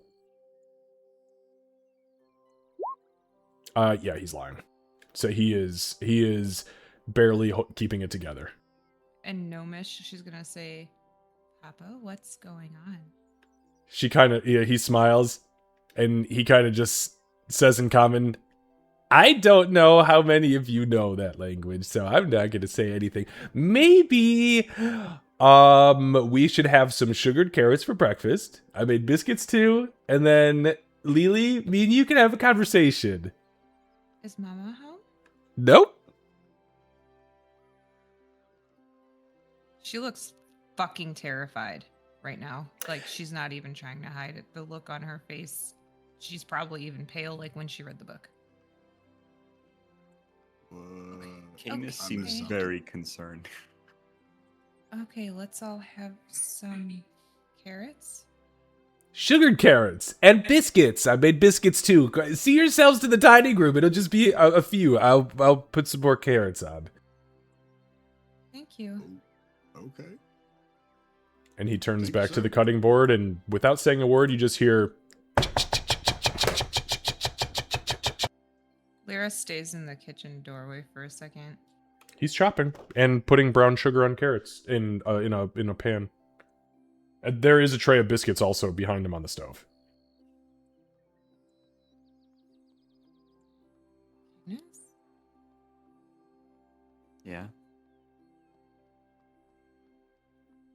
What the fuck? I have no idea. She's slowly moving in. She's gonna sit down. She'll make her way like around, I don't know, somewhere. She'll sit down. Okay. Okay, either Mama found out about the ledger and it's that kind of trouble, or something It's really worse. bad is happening. Oh, I'm wait, gonna take my what? usual stance of something even worse happened. Wait, oh, that's not his normal way of being. No, something's wrong. Something's very wrong. She's like pale. She looks fucking very nervous. Well, maybe he and your mom got into an argument. I mean, I don't know. Probably fine.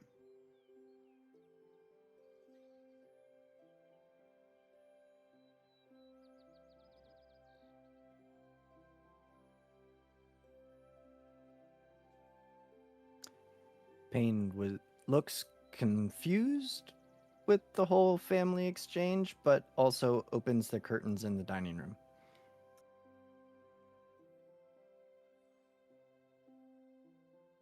No, close those.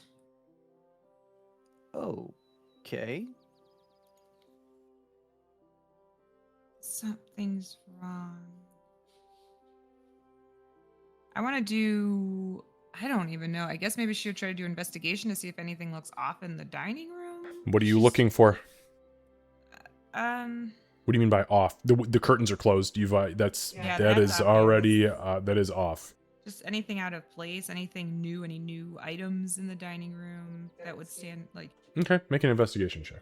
I think kind of building off of Lyra's looking for like anything off. Dench would look for signs of any kind of like struggle, basically, like any like scrapes or broken, whatever. Sure. Yeah. Dench, why don't you go ahead and give me an insight check, or excuse me, well, not an insight check. Jesus Christ, insight the room. This lion son of a bitch! It's not This a room. lion room. This room's calling itself a dining room. Yeah. Go ahead and give me Clearly a den. Yeah, give me a investigation check, please. Investigation. Okay. Yeah, investigation. Lyra, nothing seems out of place. Table's made. And Dench, you kind of like look around. You like look under the table to make sure there's not like blood splatters, or like you kind of like move the chair to make sure that it doesn't look like scuff marks in the carpet. Everything looks just like you guys remember it the last time. Honestly, I hope it's just that Mama found out about the ledger. I've never seen him like this before. Really? Never? I mean, he seems only slightly more agitated than last time I saw him. Are you kidding me? Slightly? Sugar carrot. Sugared carrots, all right. He kind of steps into the room and he sets this large, Canis. He sets this large tray of biscuits and then, like, literally God damn it, I cannot target his fucking movie thing. They put it up in one corner and I hate it. Sorry about that, I know. guys. Okay, so he puts this large platter of freshly made, like, Southern style, thick-ass buttered biscuits, and he kind of taps Dench on the arm. Could you move that to the middle for me, please? And then he yes, sir. Yeah. puts this large copper pan of what appears to be carrots and brown sugar with a serving spoon. All right, kids, help yourself. Eat up. Where did you come from? What? Lyra does not take any food. Canis doesn't either. I mean, Um, Dench Well, has a Payne biscuit would in his consider hand. it. He takes- yeah. Go ahead. I was gonna say Dench definitely takes a biscuit and takes a bite. Are you in danger? The biscuit, by the way, is fucking delicious. It is. It's I mean, fucking delicious, by the way. when Dench flat out says that, Lyra's eyes get even bigger than they already were, and her jaw drops open. sorry. What was the question you asked him though? Are you in fucking danger? Me? Not yet. I think I should have a conversation with my daughter. Should Okay. we? You should don't we want to leave? step Yes, out? definitely. No, you shouldn't leave. Enjoy your. You showed up unannounced. I made more carrots, and we've got biscuits to spare. If you'll excuse me and my daughter. And as he leaves, he closes the door. Actually, Canis, as you step out, he puts a finger up. Not you. Well, this is the And he opens the door most again. awkward family reunion I've been to since I met my other cousins. Well, to be fair, it's kind of par for the course here a little bit. It's par for the course for us, it seems, and he helps himself to some carrots and biscuits. Biscuits are Lyra- delicious. Lyra would be whispering like high pitched, like when she was like, "It's not like that, Dad," about Dench, but whispering it in Gnomish, like, "What is going on? What is happening?" I told you I needed to have a conversation with you in private, and I was willing to do it post breakfast, but you unceremoniously brought me in here, my dear, my sweet little Lily. Listen, we've got just a little bit of a problem, okay? And this is something that I did not want Canis around because he's got a very loud, he switches to Gnomish, fucking, back to common, mouth. Okay. Where do I begin? I hate to even bring this up, Lily, but, the ledger. Yeah. I'm in a little bit of a pickle. What happened? Well, Mom, and I own the estate, but the estate is technically still funded, as far as the financing is concerned, through the Bank of Port Colgar, which is a common thing for people who have money in different places, investments, and yada, yada, yada. Well, look, Lily, you've had the ledger out for quite some time now, and you and your friends took 1,500 gold from it, and the interest taxes just came in because of the first of the year. We just got the letter a couple days ago, and they're calling up interest on the house, and there's 1,500 gold missing, and Mom doesn't know about you using the ledger yet. I'm in deep shit, Lily. But I'm really glad you're back. I know you've been out adventuring with your friends, and that you've all been so successful, and I just, everything is great, and I heard all sorts of things about you guys and going to find a spaceship, and obviously you've been to space and flown around and come back with great treasures.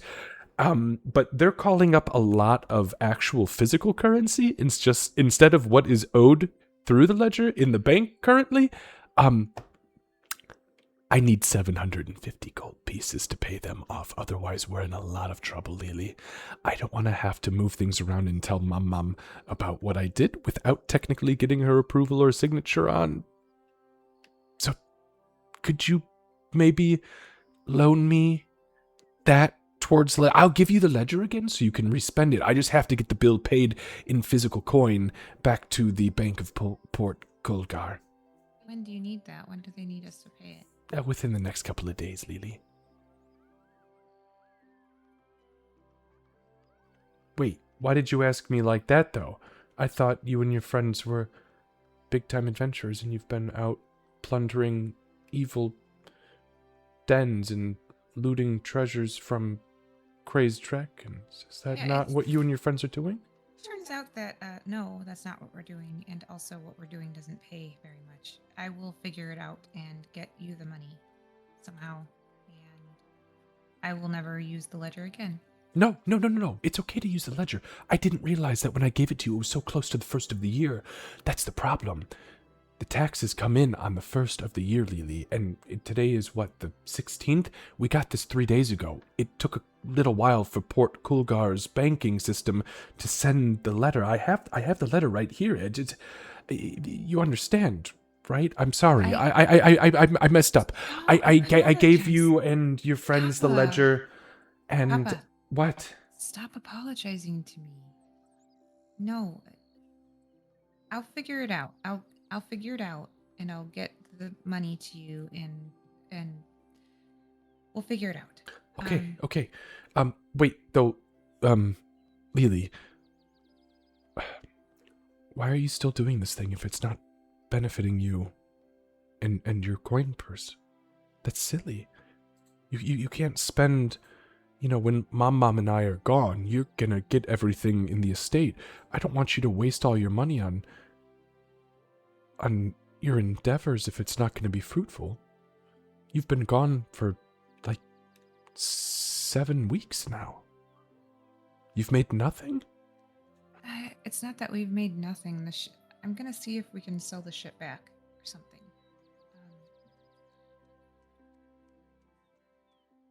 If we can sell the ship back, I can get you the money quickly. Okay, well, Just to answer your question, what we just went and did was to try to free someone who had been enslaved and... Nope, you should not tell me anymore. If you're dealing with slavers, I don't want to know more.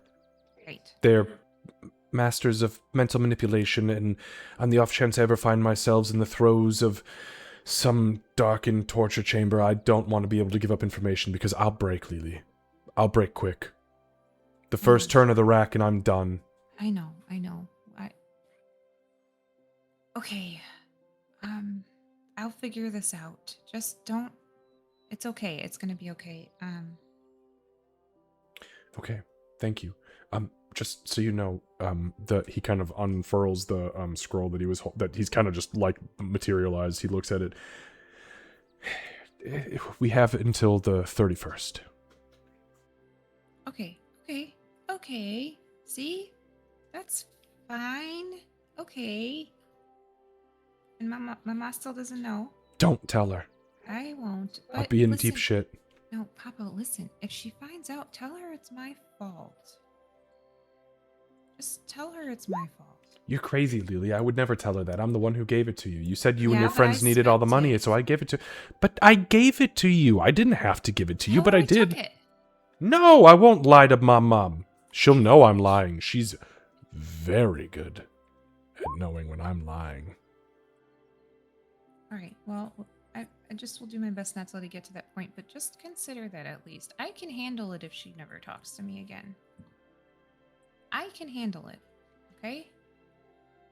She wants to talk to you every day, my dear. I see her 10 times more than you see her. But she's a busy woman, and she's making sure our family is taken care of. I know. But I did something I shouldn't have, and that was... You took care of your daughter. That's what you should have I done. forged my mom's signature. Okay, well, that was not the best idea, and I did not know about that, and perhaps I should not know about that. Okay. To be fair, I'm really good at it. And Stop talking, Papa. there's magic in the ledger, Lily, and I overcame it. Oh, okay, that is really impressive. How did? No, not the time, Lyra. I have a lot of time on my hands, Lily. And I have I this don't- pen. What It's is? an what is- it's an auto pen. Did you It make that? automatically signs. No, I Did you don't. make He doesn't. What? See, what is? Why do I we always don't do have that. Why do I we don't always have do any of that. Yes. It's a stamp. Oh, that's terrible. Okay. Okay. Just promise me that you can make this work, because and if you can't, can you find a way to get a raven or a rabbit or a moose I'll to send me you with a letter? message. Oh. I know how to do that now. What? You just told me 10 minutes ago you didn't. 10 minutes ago. You literally said 10 minutes ago you didn't. I couldn't send you a message. Yes! Because I asked why you showed up without telling me. Oh, I said because I wanted to surprise you. No, that is not what happened. No, it is not, Lily. I just asked you because you said you were supposed to learn a thing that could send me a message, and you said, no, I haven't done that yet. Oh, I must have missed it. Anyways, I can do that. So I'll send you a message. We're gonna figure out the money thing. Okay. You don't want me to tell Canis? Because I feel like he's gonna find out. No, I don't trust him. Okay, I'll figure out how to express how urgent this is without saying anything. Okay, Papa. when Oh, is- wait, no. Let me take that back. I still don't trust him. But you can't tell him why, or you can't tell anyone why you need the money. But you have to pay something back on this ledger. Right. That's what you can do. Okay. That puts me in a spot. I just gave a whole speech about telling the truth. You can tell the truth. It's nobody's fucking business but your own and your family's. Right. Okay. Well, we'll get it figured out. If I can get all of it paid back by the 31st, then I will, but at least the 750. The 750 is all we need, because it pays all of the taxes, all of the interest, and puts our account in good standing. And then we're good for another year. Then you can spend away, Lily, all 5,000 gold to you and your friends. I don't want to even look at that thing again. You shouldn't. You should make your own money and make something of yourself, for sure. I know. I'm trying. I'm trying. Well, me too, and I'm trying to help. But I need you to help me now. Okay. And if you can't, you need to send me a message and tell me that it's go time. And then I will tell Mom that I fucked up, and we'll move things around, and I'll sell my forge, and we'll You're go not about gonna our s- business. You're not going to sell your forge. If you're Everything's- unsuccessful, I will sell my forge. Yes, I will. Yes, I will. That is the realism of our situation. I will, if I have to, for you and your friends. But you better make it worth it. I will. Okay. Sugared carrots? Yeah. Sugared carrots! He moves past you like nothing was ever said. Flips the door open. And you guys hear from the other side, sugared! Door flies open. Carrots! Did you eat all the sugared carrots? I did All not. of them. Oh, Not yet. wonderful. He kind of reaches over and grabs the spoon, and he spoons a big heaping pile of it on his plate, grabs 2 biscuits, breaks them open, and just starts scooping them into like weird little sugared carrot biscuit tacos and just munching on them. Lyra, it takes her a few more seconds. For your note, Xavier, she's like standing out there like trying to pump herself up to walk in there like she didn't just have that conversation. She's like, If she's standing right in Dench's like line of sight, he's eyebrows up to his hairline. No, it would have been right outside the door. Outside the bedroom door out here. And then she walks in. Sugared carrots. Dench. Sorry, I was just pulling up your character's line of sight. You did see it. Yeah. Your character model has a Eyebrows. direct. Yeah. Yeah. Eyebrows still up to the hairline. Yeah, I Sugar come in. carrots. I come in. Okay. I come in and say sugared carrots. Sugared Okay. carrots. Yeah, sugared carrots. Okay. She is not looking at Dench. Yeah. Okay. Well, Mr. Whispering, we brought our ship. If you wanted to take a look at it. Oh, so many dishes to do. I think we should finish our breakfast, and maybe if you make rounds back here this afternoon, that'd be lovely. He seems very distracted as he's piling food into his mouth. Lyra's not eating. Okay. Well, in that case, perhaps we should maybe make our leave. No! Nonsense! Lily hasn't even started her breakfast! Lily! Eat! Sugared carrots. Sugared Yeah. carrots! Sugared carrots. Canis? I'm not hungry. He stands up and kind of glances and glares over the table. Canis is like narrowed eyes at him as well. It's like looking between him and Lyra, because this is very much a what is going on and what did I miss? And why are you acting weird? Lyra will reach over and grab a biscuit. Sorry, Kevin broke me. What did Sure. you do? Is it just you reaching like what, like visibly going over? Yeah, she'll like grab a biscuit and doesn't put butter or anything on it. She just takes a bite out of the biscuit plain. It's delicious. Okay, well, now that breakfast is done, Yeah, well, thanks, Papa. We'll come back. wonderful. She stands up. Hey, where's your other friend? She had business at the temple. That's unfortunate. Religion, right? Right. Yeah. It's not so bad. No. I knew Canis was coming back. Ugh. You know what they say, have faith and faith delivers. That is what they say. Exactly. Mhm. You can have faith in anything. Anything at all. She's heading out the door. Well, For you breakfast, Papa. Oh, okay. I guess we're leaving. Do you want to take some for the road, Master Dwarf? Well, maybe one of these biscuits. Thank you very much. And There you go. one day maybe we'll actually get to talk. But I guess we're leaving. So, Every can't wait for Guess you to so, see it's the ship. crazy. We'll talk to you later. Feel free to send a letter. Post box is outside. Yeah. Thank you, Mr. Whisperer. Sorry, I'm gonna scooch right past you. All right. Thank you for the biscuits. They were delicious. And the sugar carrots. Sugared carrots. That's my specialty Sugar. for breakfast. Carrots. All right. You kids be safe on your big brave adventures and everything that you're doing out there in the open world. I think I have to sweep the siding today. Yeah, I have to sweep the siding.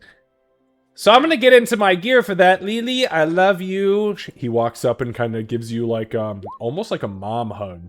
Like kind of like a hug, but not totally embrace, and like kiss on the cheek.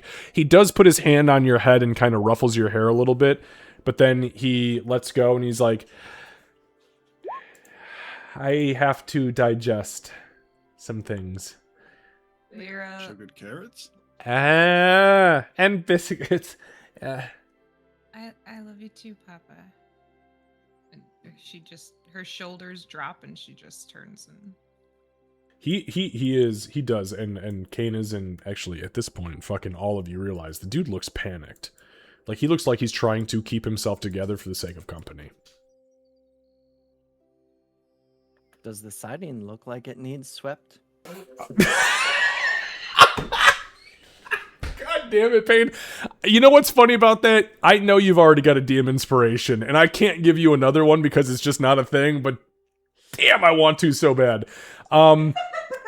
It's not worth it. It just Make a not worth make a perception check. Just take a glance at it. I'm curious. That cackle from Ken is coming through Xavier's mic was so good. Oh my god. I should It burn got my me 2 DM times. inspiration just to look at the side. You should. I'll give you another one. No. Fuck it. You glance at the siding. It's tough because this is wooden siding, and you're not really familiar with wood. You would know 100% if this was a stone house, but it's made out of wood. Fucking forest dwellers. I'll just shrug and eat my biscuit as we you walk on. It's as delicious as the first three. All right. I will give you guys about 4 or 5 minutes if you want to RP the walk away from the house, and then we're going to jump straight over to Amelia and Alara. Yeah, I think as soon as the doors, I was gonna say, as soon as the doors close, Den should be like, "What the fuck? Is he okay?" No, I know he's not okay. I know he's not clear. He's not okay. Payne isn't saying anything, but he's obviously waiting for like an explanation of, okay, what's going on? There was a lot of really agitated bippity boopities I heard on the other side of the door. Lyra opens and closes her mouth a few times.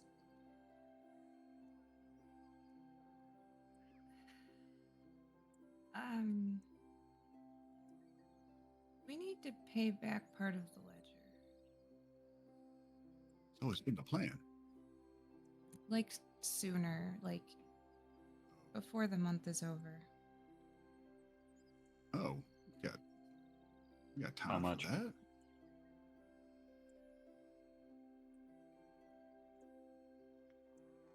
How much? I'd like to do all of it and never touch it again, but at least half. Did your mother find out? I don't want to talk about it. We need 750 gold. I have this diamond that we were saving for. Is that the one for bringing us back to life? Yeah. No. But we didn't buy that one.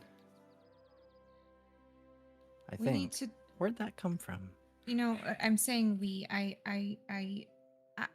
need to find work. I need to find work. So maybe you guys can go back with Amelia to. Maybe you guys can go back with Amelia to deal with what she needs to deal with, and I will find work. Well, I kind of feel like the ledger debt is my debt, so Part of it is. maybe Part of it is.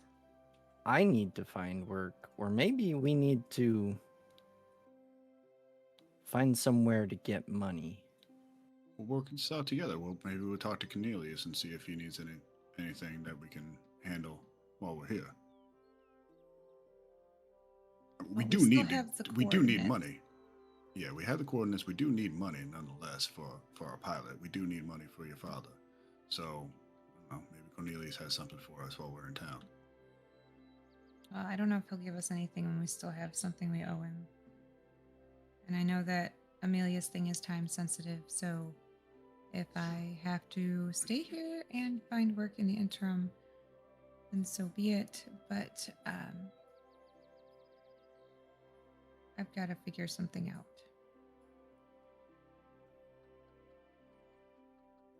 Did you say we owe Cornelius something? We have to go to the coordinates still.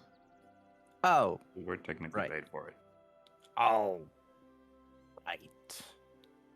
It's true, we are. We haven't done much outside of being accidental accomplices to theft. So that doesn't pay that great, apparently. But I need to figure something out. She's clearly just trying to keep it together. She doesn't go as manic as her father, obviously, when shit's falling apart. I don't like that you're not telling me, but so be it. You need to find work. And your I mean, debt I'll go. is my debt too. So, sorry, Canis. No, I said what I said. Yeah. That was the first. Anyway, we'll figure it out. All right. We're going to pause there with you guys, and we are going to jump over to the Temple of Celestian with Amelia and Alara. I've got you guys just outside, just so you can see what is happening on the inside. This is just a reminder of the updated version, by the way, of High Priestess Daquana Rosebloom with a beautiful portrait. I liked her last portrait better. I tried my absolute hardest to get the generator to match the really short, tight fro that I had for her. It was being an asshole, but this is still a very beautiful portrait. So, and a really cool. I love the little outfit she's got. Anyways, Amelia. During all of this happening, you walk with Alara through the city and Asha. Asha is just outside the temple because, well, quite frankly, the door isn't big enough for a horse. And that's that. So, you guys arrive. The guards are out as they normally are. And you enter. There are way fewer people by like 6 to 10 people fewer in the temple, given the time of day, than you are used to. Very, very small. High Priestess Rosebloom is up at the altar. She is not giving sermon or prayer. She's actually currently in the process of, it looks like, filling censers with incense. 2 questions. 1, do the guards do the usual sentinel thing as I Yes, approach? they do. Yep. Is there any recognition of Alara with me? Nope. / how does Alara react to the sentinel comment? The sentinel comment she stays quiet with, and both of the guards do not even address her. Mind you, she's still in... The only thing she's got going for her is your holy symbol. Otherwise, she is in rags with this nasty scar on her face. But they do note you. Then, yeah, we'll go in. The usual quiet prayers. We enter, and then we'll pause, make sure that there's not sermon, and then probably just head up. Okay. All right. And Amelia's quiet throughout the walk. Okay. So you guys approach as you begin to walk. High Priestess Rosebloom has kind of got her eyes down. She glances up momentarily, kind of catches your eye, nods to you, kind of mindlessly, looks back down, finishes what she's doing. She looks back up, and then she looks over, and her eyes go wide, seeing Ilara. And she says, "Ilara? Sentinel? What are you doing here?" She drops everything in her hands and she runs over and she just throws her arms around Ilara. And Ilara, you hear, she kind of starts to cry and she just goes, "My gods, we had your paperwork and Amelia said she was, oh, what? What is happening right now?"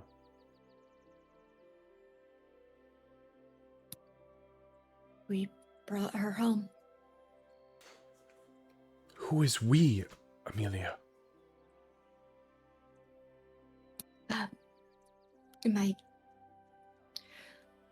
My friends.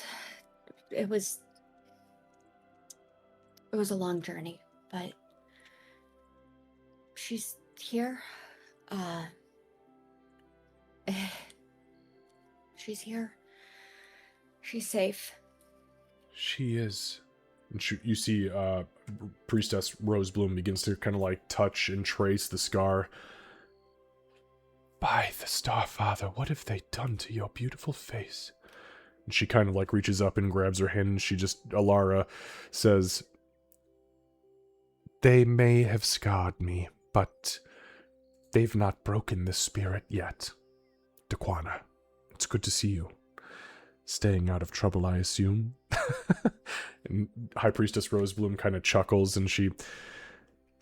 Staying out of as much trouble as I can, unlike you, apparently. And they kind of give each other a look, embrace again, and she, High Priestess Rosebloom kind of holds her back, looks her over. Well, we've a lot of things we need to do. We need to get you some proper robes, and we need to get you your own holy symbol. She glances back at you, Amelia. I believe this is yours. Yeah. She needed it. I still have, and she just kind of touches her shield. She's very clearly fighting back her own tears and is trying to just keep her composure. Yeah, you see Ilara, she takes the holy symbol off, and she actually kind of turns around towards you. And High Priestess Rosebloom kind of walks up, and as High Priestess Rosebloom walks up, and she just goes, "You have done flawlessly. Thank you, my dear." And she reaches out, and she touches your armor, and then she goes, "Oh." And she bows to you. "Thank you, Initiate."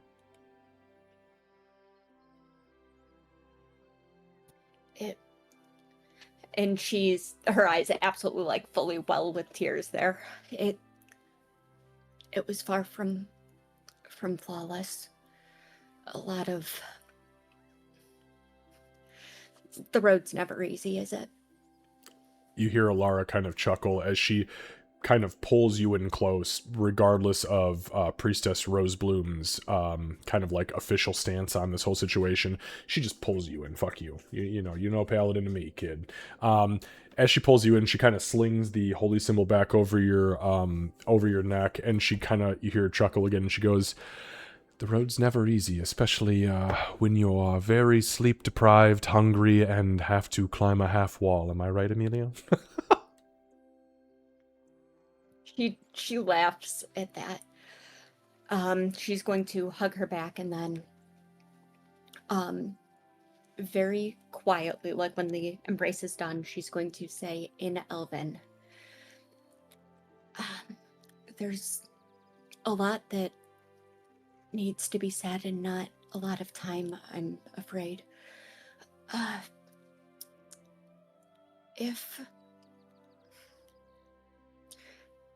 Be careful with any summons coming from Holden Glen." This is to Rosebloom? Yeah. Oh. And quietly in Elven, she's trying very hard to make it so her voice doesn't carry. Okay. Because they're right next to each other. Right, yeah, and she looks kind of startled, and she kind of like pulls you, she kind of like pushes you away, just, like ever so slightly, and then she leans in again. What do you mean? What summons that we should be? Is everything okay? Are you in danger? Is anybody here in danger?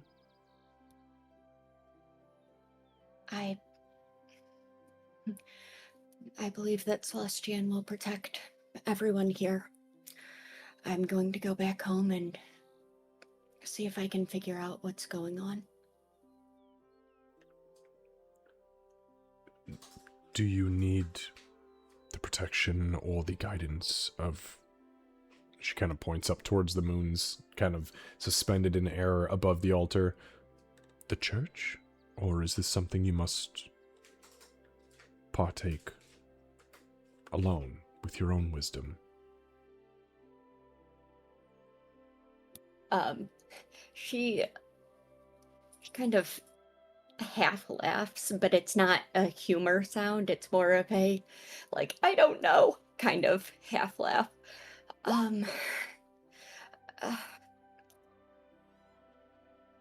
Guidance is always appreciated. I don't know, but I know that I should trust those around me. Okay. Do you care to elaborate on your situation? And maybe we can offer some sort of guidance? If not, it's okay. I understand. Look, the ways of the priest and the ways of the paladin are two very different roads that we both travel in the same direction. If it's not something I can help you with, that's fine. But if there's anything I can, I will. Can you looks to Alara. Can you, I know we don't have much time and I'm sorry to rush through all of this. Can you explain what was found in Holden Glen before you had to go? I can. Alara looks to Rosebloom, and again in Elvish. By the way, glancing around the room, outside of like the guards, the two people in the room are half elf and a human. So, but regardless of that, she kind of turns and she whispers. She says, "I found some sort of infernal symbol, something in Brother Mail's documents, something that led me to believe that he was attempting to either write a ritual or had possession of a ritual that would summon something from the lower hells to the prime material. He caught me in the act, and I shouldn't have been snooping to begin with, but he caught me in the act, and that is roughly around the time I received my reassignment orders. Obviously, I never made it here until now. Thank the Star-Lord for Amelia. But that's where we're at. Amelia, you said you had, well, your friend. Do you want to tell her about your friends and their information, or that is my information? And I suspect something is afoul, but I can't prove it.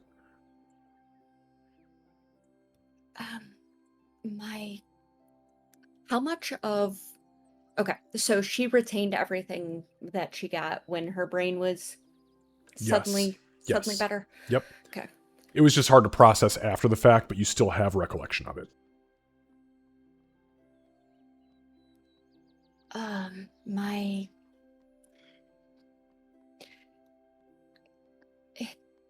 Brother Mail's name, along with my name and the name of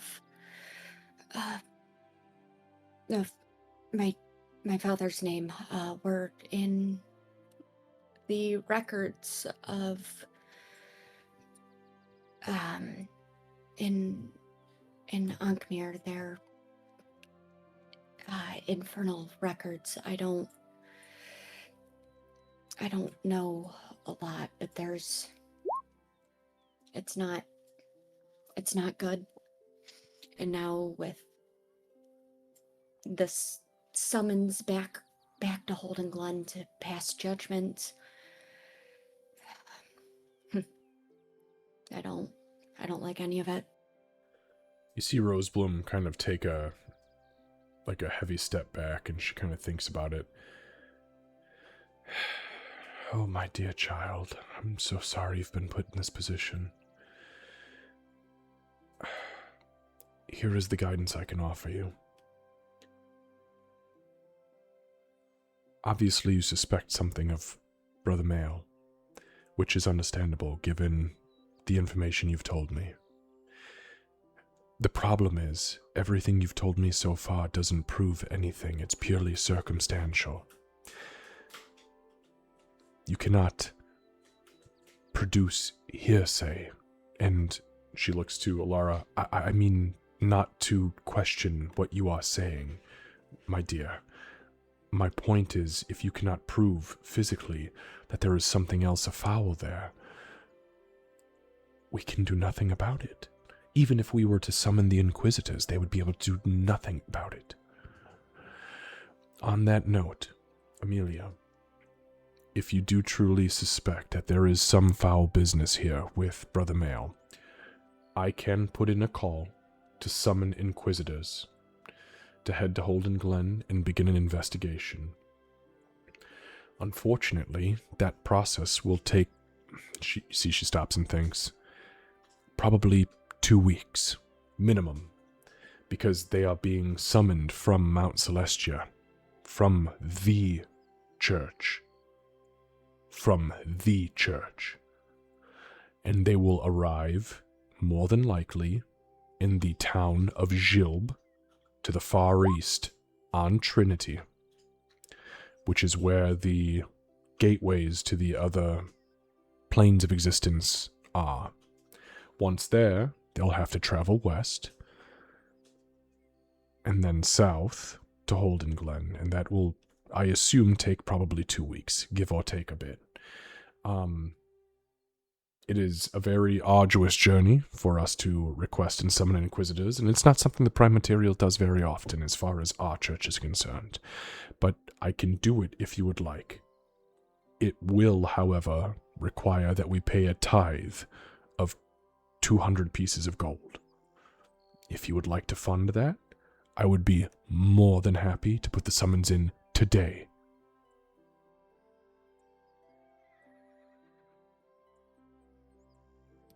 So Amelia listens, and then she closes her eyes for a second and kind of dredges up.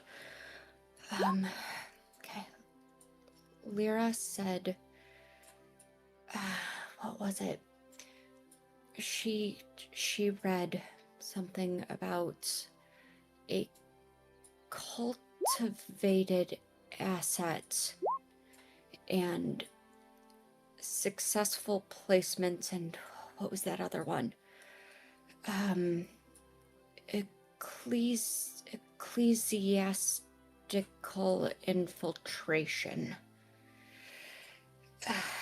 It's... Yes, I trust her, and if she says that's a problem, then yes, we'll need to do that, but we don't have the coin for it now, so. Understood. And she kind of stops. She pulls a small notebook out and she flips the notebook open a little bit. She takes a couple of notes, and then she thinks, walks past you and behind the altar for a moment, pulls a small piece of parchment out, unfurls it. She points, draws her finger down a couple of lines, and then she reapproaches you. My child, I may have misspoken. It will be 2 weeks for the Inquisitors to be summoned from Mount Celestia. The entirety of this pilgrimage they would have to take from Mount Celestia to Holden Glen will take probably 5 weeks. So when you are ready, we will need time, but we can make it happen. When you've coin and time, just give me the word, and we'll go. As far as you not having that capability right now, and she kind of reaches over and you hear like a small tsh as she puts her finger in your chainmail.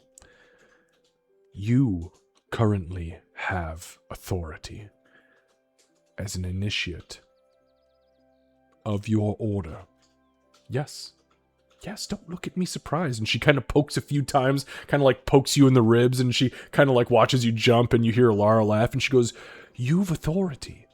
Paladins are the oath keepers of our very church, of our orders, of our way of living. You have the authority to demand to search any temple on any plane of existence except for Mount Celestia, the temple, the actual church. You have that authority and you can exert it. However, you should know something. As an initiate of the Order of the Silver Star, yes, you can inspect any temple belonging to any church except for that which resides on Mount Celestia. However, you are not empowered." And she looks and watches for Amelia's gaze to get really particular, and she puts her finger out.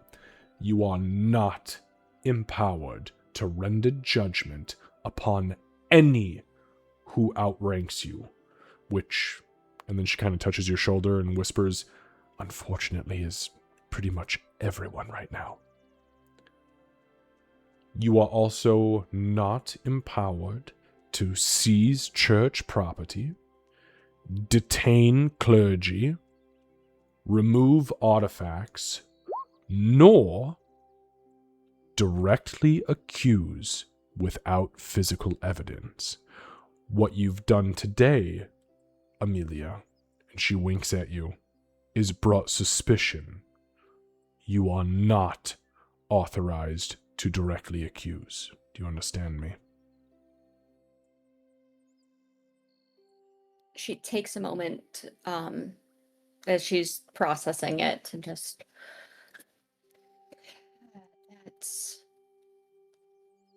that's a fine line to walk. But I think I understand it.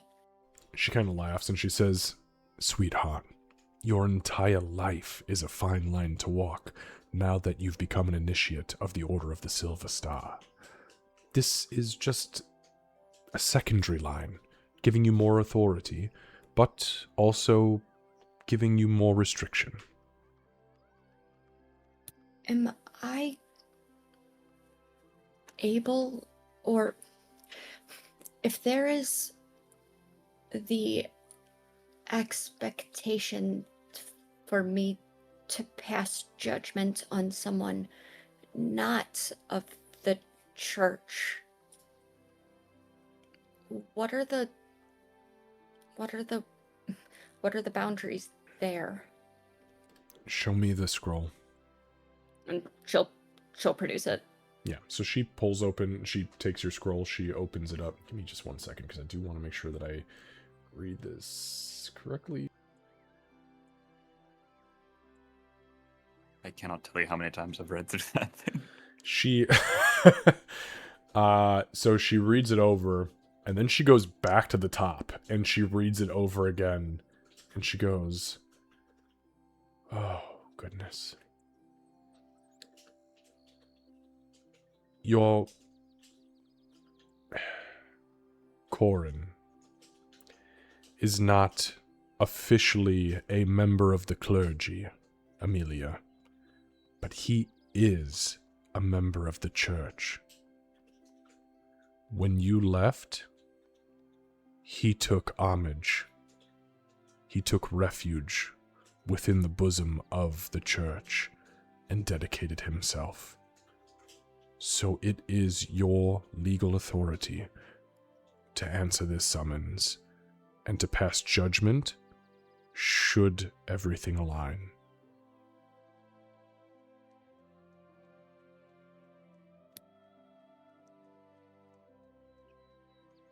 Do you know what he confessed to? No, it says nowhere in this scroll, but that is common. This is a summons. This is not a writ of accusation. Does judgment mean death? And she says the words like she desperately didn't want to ask them, but had to. Both Rosebloom breaks down and touches you and grabs you around the shoulders, and Alara is already around up and under your bosom, and they both pull you in, and you hear Rosebloom go, "I know not his crimes, my dear. I am sorry. But you need to investigate this and find that out for yourself. Our Lord will guide you, I'm sure. I'm sure of it. He's gotten you this far. He's gotten you, this rascal and troublemaker, out from slavery in the ruins of Ankmir. He's gotten you this far. Everything that you've uncovered. He will guide you."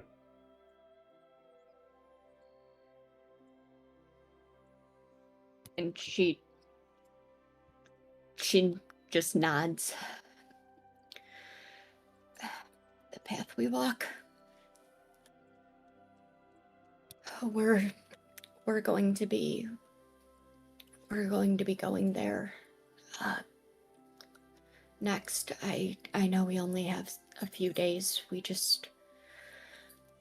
needed to bring her home and then yeah. You've done a very good thing, Amelia. Thank you for bringing my sweet older sister home. And you see Alara's eyes kind of go wide, and she's like, "Older? excuse us. Thank you, Amelia. For everything. Truly. Please come back and see me. And if you can send me messages via sending, Raven, Rabbit, spaceship, I don't care. Please write to me and come visit me and let me know how things are. We'll be back. We'll be back soon and frequently, I think. And I know that I'm going to have to speak with the Everwatcher at some point. But He was just here a couple of days ago, stopping by for supplies. Actually, he had, I don't know his business, but he had taken a portal here to Gilb, to one of the other planes of existence. Though I'm not entirely sure where he went. It was some sort of official and Order of the Silver Star business.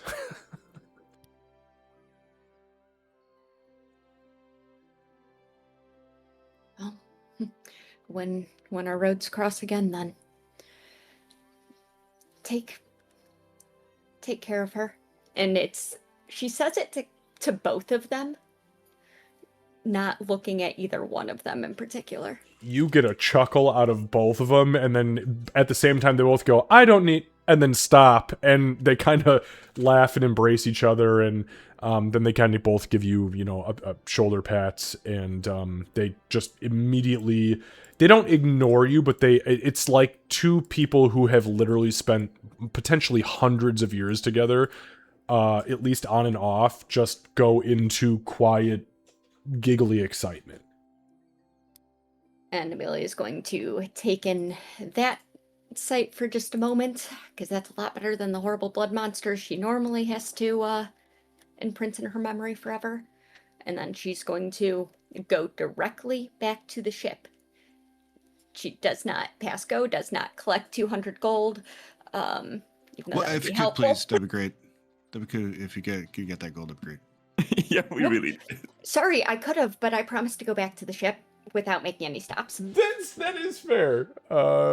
Just going to get Asha, who I'm assuming has been Yes.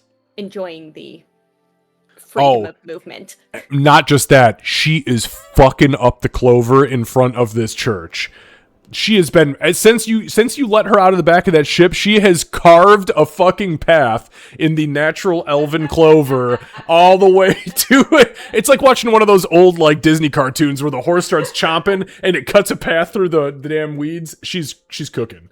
Very happy. That'll be evidence to the group that I went there and back and took no detours. So 100%. and then I'll go back, and I thought that I would be waiting for them, but maybe not.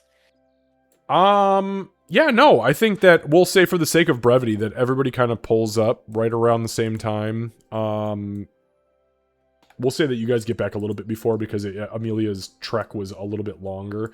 But you guys get back to the ship. It's been a little while. And I'm assuming, by the way, Dench, Payne, Kane, is Lyra, you were going back to the ship because that's where you told Amelia to meet you, right? Yeah. Yeah. At least for now. Okay. Yeah, so you guys get back to the ship. And there you are. We'll say it is, let's see, it's been about an hour and 45 plus travel time. So we'll say it is 10:30 in the morning.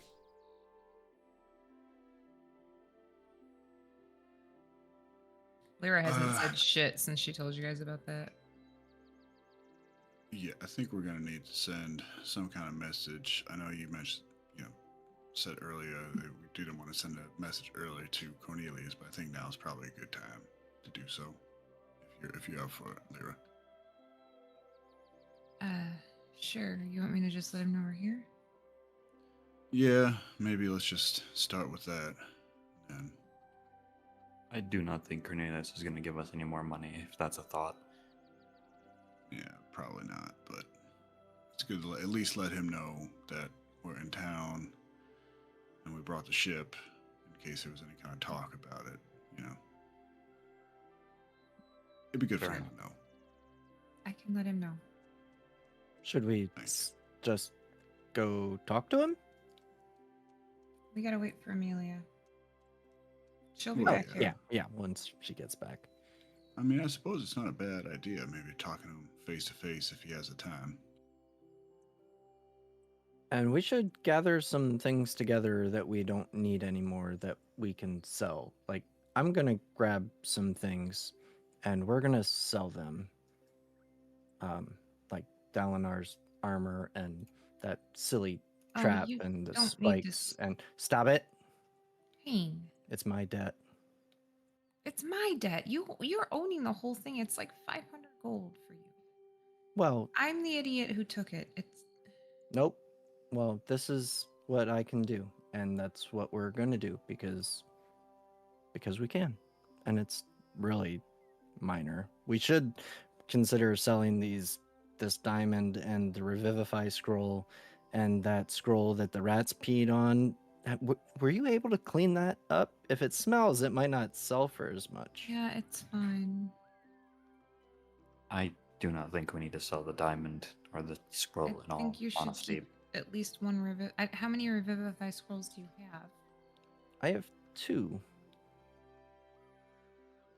And we the can maybe diamond. sell one. I mean, can you use the diamond?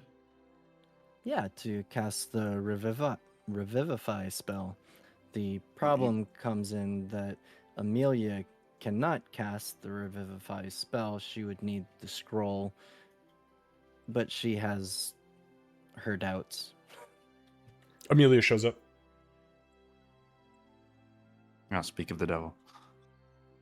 Well, Where? holy person. Oh. That's not nice. Jeez, Canis. It's a Listen. phrase. Okay, you're okay. We're not going to sell everything we need to keep us alive. That's silly and honestly defeats the purpose of taking the ledger in the first place. So, Amelia reaches the I top mean- of the stairs after dropping off Asha in the deck below and closing the I'm- ship. I was gonna say I'll probably leave the ramp open for her for a little bit if Oh. we're not flying at all. Okay, Let fair her enough. Sure. have Yep. grass. That's yep. There you go. Well, I mean, the whole purpose of the ledger was to use it in emergency case only. We use it for the emergency of bringing pain back. We do still need to pay it off, of course.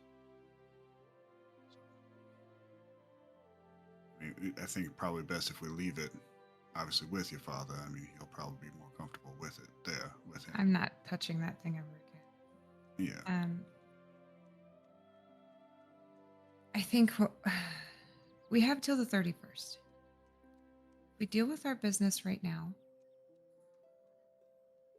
My focus is going to have to change because I was irresponsible and I need to own that. So let's deal with what we already have planned and complete the tasks that we promised we'd complete. I just have to get this taken care of by the 31st. And I'm very nervous to sell Revivify diamonds and scrolls because Because you guys die a lot. yeah, that's why. I'd prefer you not phrase it like that, but yes. Also, I don't see how you spending it when we needed to bring Peyton back to life is you being Not irresponsible. irresponsible. For once, I agree with Canis. I wish I once. could relish in this moment a little bit more, but we Well. Go ahead. we have things that we said we would do, and we need to do them, and we can go from there. But I don't think that crippling ourselves by not being able to bring back anybody in this party is a good idea. But Agreed. Fair Pain, enough. that being said, I really do appreciate the sentiment. Well, She's clear. She's kind of doing that thing where she's trying to hold it together again right now. It's pretty apparent. Yeah, Canis is like completely against her side. well, we'll sell what we can then. I grabbed a few things that I'm willing to part with and that we're not using, and we'll sell those and start with that. And you guys, I don't know. Where are we going? We're gonna go talk to Cornelius, or are we sending him a message? Either one, the message would be faster. The longer we need Dorian, the more expensive this gets too. So And any I think leftover funds maybe- will probably be best. I think maybe we send Cornelius a message just to let him know that we're coming. Maybe. I think like just kicking down his door would be a little bit rude. we don't have much to report anyway, so I can just asynchronously let him know. And at the very least, we can learn more information about the coordinates if there was any more activity since we heard last. Yeah, he might have That's a good stuff to idea. report to us. Yeah. I will get that message together and send it to him. She kind of goes off. Okay. All right, I'm gonna type it out so you guys can. So Amelia, think did you Canis would hear? go with. And Uh-oh. yeah, go ahead, Canis. Sorry, I meant to say Canis did go with. Sorry, we pressed talk at the same time. I'm sorry. Oh, you go with... Okay, Canis leaves with Lyra. Yeah, go ahead, Dench. So Amelia, did you learn anything from the church? And is your friend safe?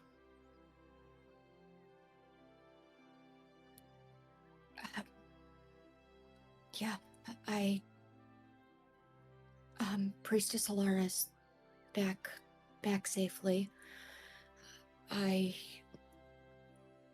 got some clarification about what I am and am not permitted to do under authority as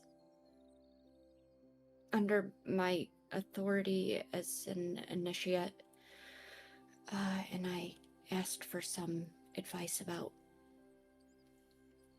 Brother Mail and this trial, and then I came back here.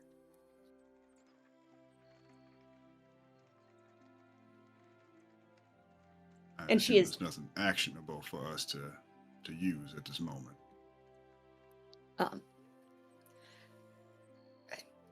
No, not really. And she is not meeting Dench's gaze. Oh, right Dench now. has his back to you. Okay, well, perfect. Then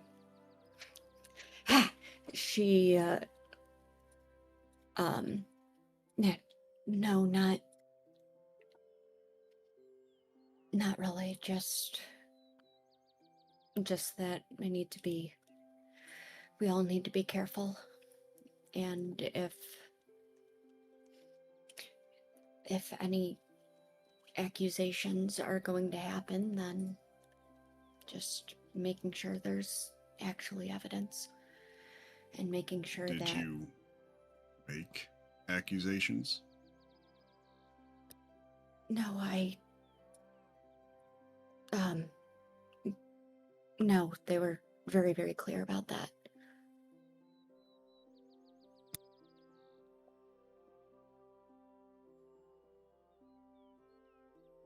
And I know it would be risky if I were to do so when we go back. If that's still the plan, but no, I'm planning on going and seeing my duty through. Nothing more.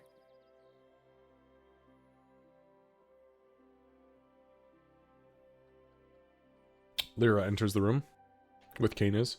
Canis, you would see that as Lyra kind of like exits and kind of is in the main hall, she takes a moment to kind of like sit down and write her thoughts out, and then she performs this incantation, snaps her fingers. As that happens, she kind of goes into this low, dull kind of like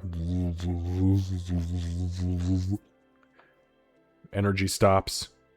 You see her eyes glow for a moment as there's something being received on her end, and then she gets up and walks into the room. He nothing new at the coordinates, but he did ask us to prioritize, so that should be our next stop.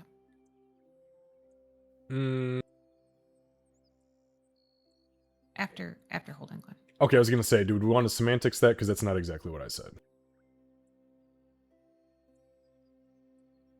Okay, so we do have a little bit of time before. I don't want to keep this cult simmering for too long, obviously. You Yeah, and me both.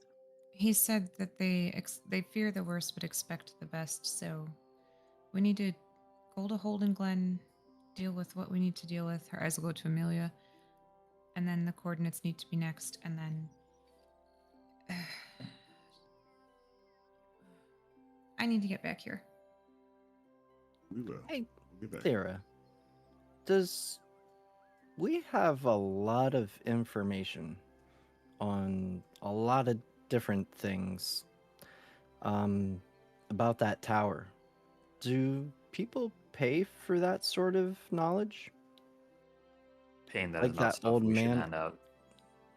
Well, the old man at the library. I'm not talking about giving it to that lady. Um, hmm. I was talking about the old man at the library. The problem is, much as I hate to say it, we didn't exactly go in there with permission from the people who give that permission. So if I show up with information we technically shouldn't have, I don't know that would be worth anything except for some time for me in a prison cell. I could tell him. Or time for Well, you in a prison cell, then. Okay, well, at least we know like 50,000 of those people aren't coming for us. I mean, it's still too soon. Yes, but I still Stop don't it, know Payne! I can't give you 5,000. any more fucking DM inspirations. Well, and my concern is that there's no physical evidence of that either. It's Something all I what Lyra remembers. right, and I was going to bring that up to Amelia too. I know. Yeah, maybe we should get into the air and we can talk on the way. I don't want to delay this any further. You hear everybody kind of like collectively hears in their mind. You want me to... sorry, not to pry, but I can hear everything when I got this helm on. You want me to take off, or we stay in here for a day? We're going, right, guys? Can you fly? Are you ready yet? Yeah, of course I'm ready. I got my rest, you know. I get my rest kind of like over... I don't need to explain it to you, no offense. Well, if you want me to explain it to you... No, it's okay. We can Oh, go yeah. to Holden Glen. Yes, we can go to Holden I'll Glen. ask later. Please. Holden Glen? She'll look around to the group. Yes. Yes, please. I'll go and shut the ramp. And There's a door open on the ship. Someone needs to close that. Amelia's on it. handling it. Is the ship Oh, okay, thank you. and she'll get on the ladder, take care of that, and apologize to Asha for the fact that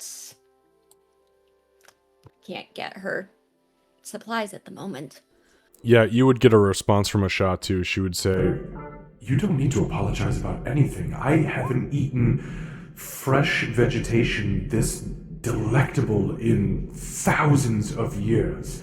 If you could just promise me that we come back here, please, Amelia, can we come back here? And I will eat the grass out from under every hovel in this nation.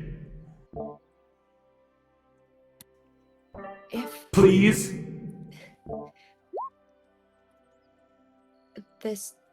you'll make it back here. Wonderful. Oh, I'm so excited for the alfalfa. Ooh, the clover too. And she goes about her business. Yeah, Amelia will take a second to she'll just pat her on the shoulder, take a second to just blink back the emotions again, and then she'll head back up. All right. So.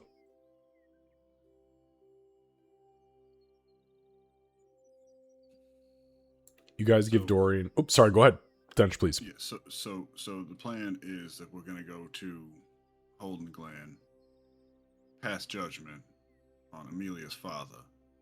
If we're making a list of names who's going to be a part of that, don't put me on it.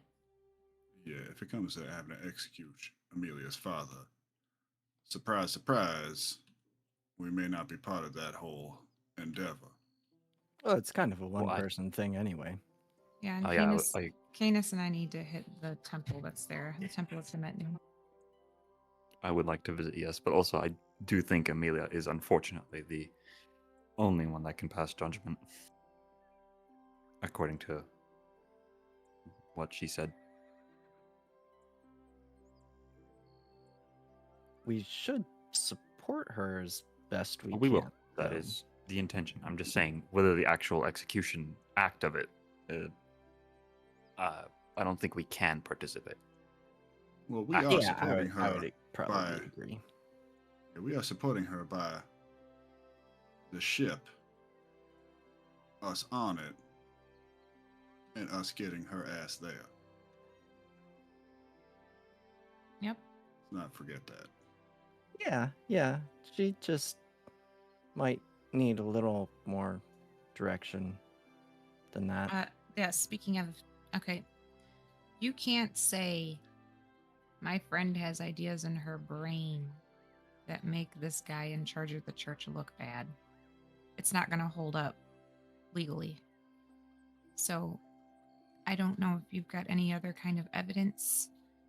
Otherwise, maybe you go into this and learn as much as you can. I'll give you parchment and quill if it will help you remember things, but we're going to be limited on what we can do to help you. And again, I hate saying this to you. It wasn't the most legal of ways to attain that information. So if you bring up that we looked at a book that wasn't supposed to be available to us, it's not gonna hold up. Are you understanding? And that's like sincere. That's not condescending. Amelia doesn't pick it up anyways. Fair. I wasn't speaking slow enough for it to be condescending. Just... And my insight's not awful. It's not awful, but it's not great. And Lyra's deception is not great, but it's not awful. Kind of meet and middle ground here. Yeah, not like Amelia ever looks for that. No, but I understand, and I know that we have to get back here. I'm not going to delay us any further. I know this is a sacrifice, and I'm just thank you for being willing to do it. Yeah. To be clear, it doesn't have to be here. It could just be anywhere where we can make money. That's where I need to be. So, We haven't told her about that. Right. So once we're done dealing with what you're dealing with, because that's what we promised to do, and then the coordinates, because that's what we promised to do. She's kind of looks, she's like, anyways, so once we're done with the stuff we promised to do, I need to pay back at least half of what we borrowed against the ledger by the 31st.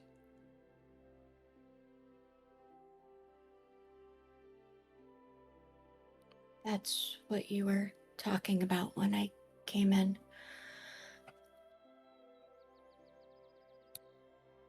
I was going to stay in Willow Hollow to try to make the money, and maybe I should have. And now it's a little too late. I don't know what kind of money I could make there right now. I also don't know how you're going to make that amount in a short amount of time.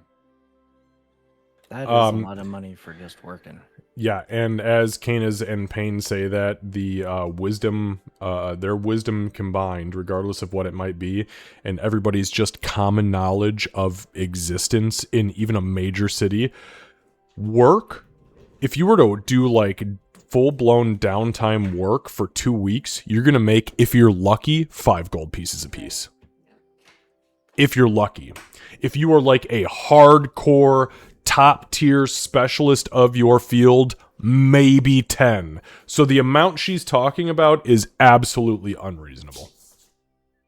With that being the direction. Now, if you like the shadier arts of society and you want to take that same downtime, we could fucking throw Say some less. dice and gamble.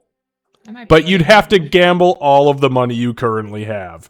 And maybe you win it and become a hero. Maybe you lose it and fuck off. Oh, I thought we were talking about stealing stuff.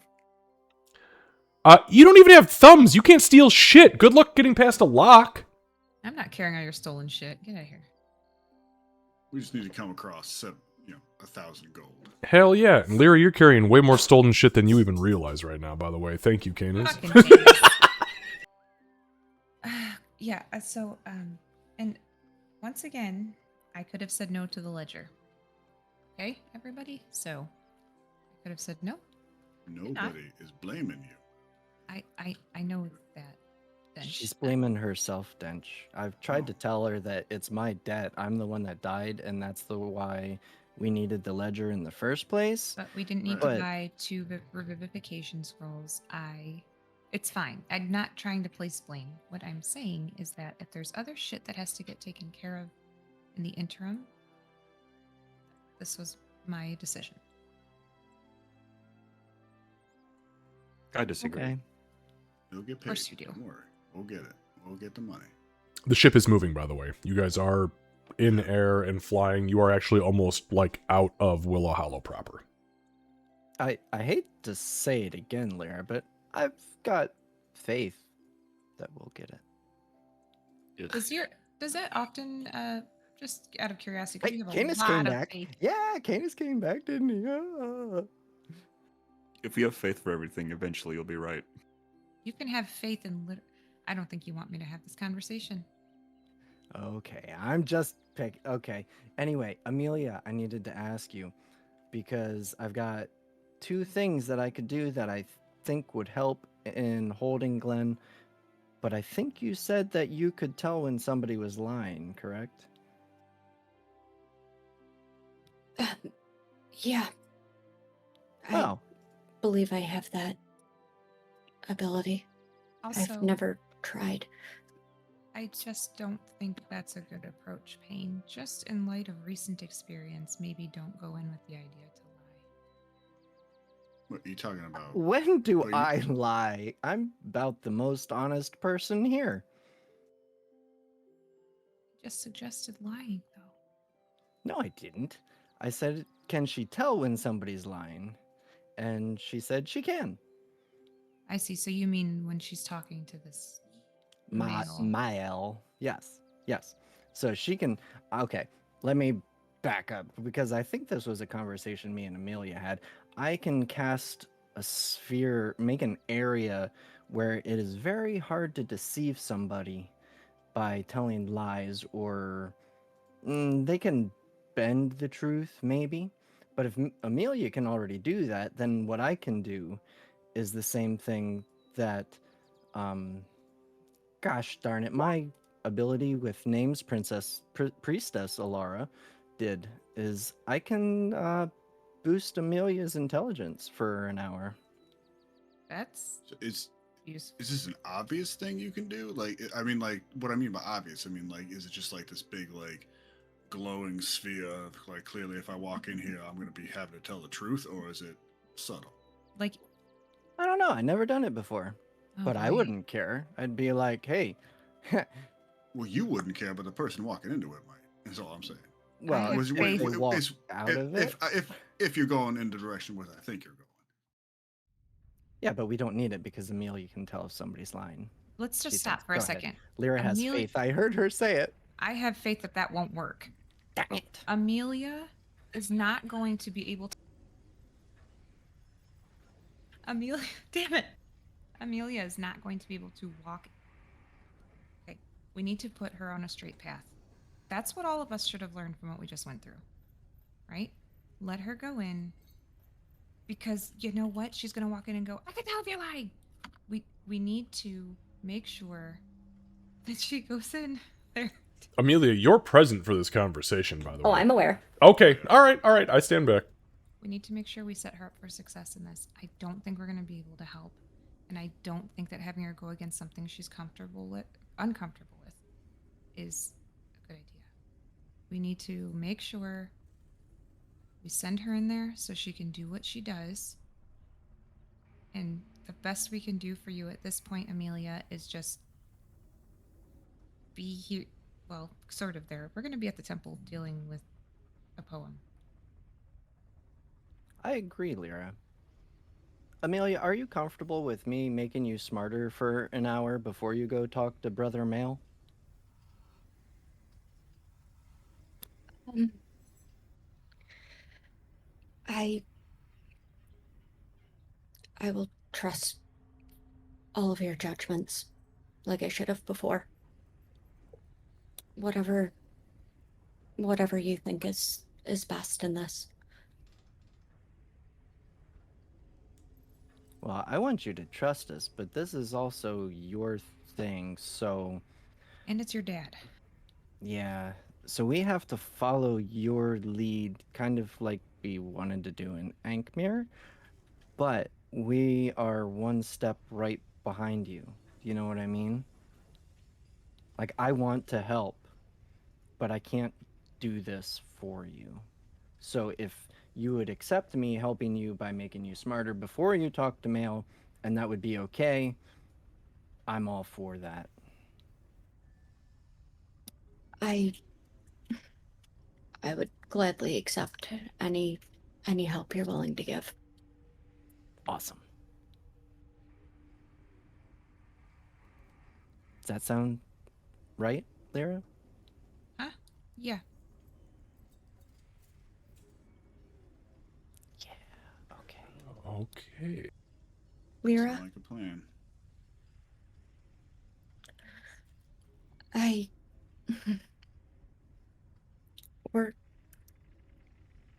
we're going to pay that back before the 31st. Yep. That's not a faith thing. That's just what we're going to do.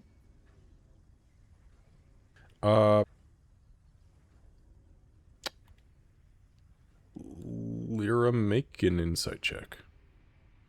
And I don't mean this because Amelia's being deceptive, because I think that she can... Well, fuck me. Lyra's caught up in the heat of the moment. I tried. I did too. My dice said fuck you. They do that once in a while. Often. Yeah. No, I know. Yeah.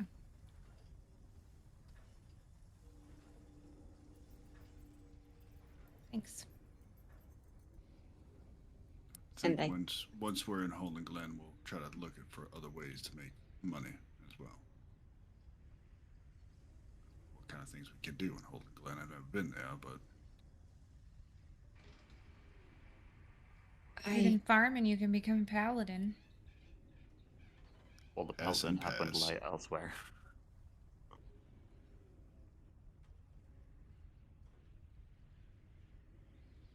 I can show you around a little bit when we're there, but there's a lot of opportunities.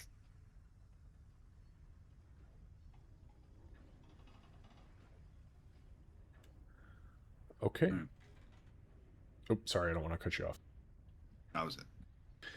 All right, so do you guys travel just normal day?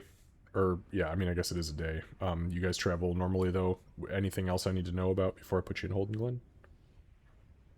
Yeah, Canis would like to talk to Lyra before we reach Colin Glen. Okay, I'll let you go ahead. Okay, so when they get some alone time, probably as someone else is on watch. I don't know if it's a full day of travel, but It is. It's almost exactly one day, and you guys, I'm assuming, are going to sit down outside of Holden Glen to not spook the natives. probably that's the best. Yeah. Yeah. Okay, so he'll kind of walk up to Lyra and be like, "All right, I still can't piece it together, but I think I want to tell you about the what happened while I was in your hand. It Okay.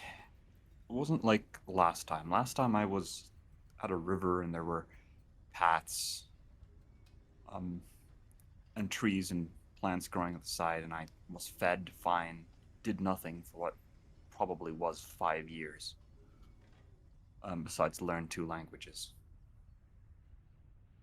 This time, not only did no time pass, but there was a river, a really big river, and I could see stars all the way up. I saw other animals walking up upriver because the river was going upstream of all things, and I saw other lives and memories that weren't my own. Wolves standing guard over others, and then a white jackal walked past me. I don't know why, but I followed it. And eventually it spoke to me. But it wasn't words, it was, I don't know, as if it wasn't mental either. I don't know how to describe it. It was as if I just understood. And I saw memories. I was told I've walked this path before and I will walk it again, this river. I saw a guardian standing guard next to Temetnu, a jackal-headed figure. Spirits that seemed to have guided water at its feet.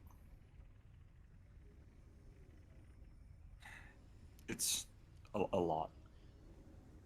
But specifically there's a part that I do recall that I wanted to give you. They said I had it and just lost it. Sorry, give me a second. I had it in my notes. No Oh yeah. worries. They said specifically, the one who carries you carries more than she knows. When the bloom opens again, do not fear its light. Not every disappearance is a loss. There is a bit more, and I will tell you about that, but I wanted to bring this first. Well, Meaning I probably will have to go back in eventually. what did you feel comfortable around this spirit? It felt very familiar. Like the jackal-headed figure standing didn't feel like a vision. It wasn't like the other lives I saw that weren't mine. It felt like memories. This felt. They said transcendence wasn't about becoming something. It's about returning. It's as if I was going back.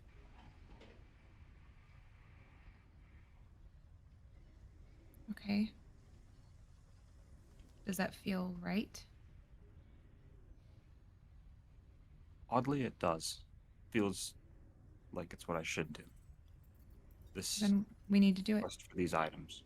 Uh, But I yeah, don't know what the outcome will be. it's fine, Canis. If it feels right, then we should do it, regardless of the outcome.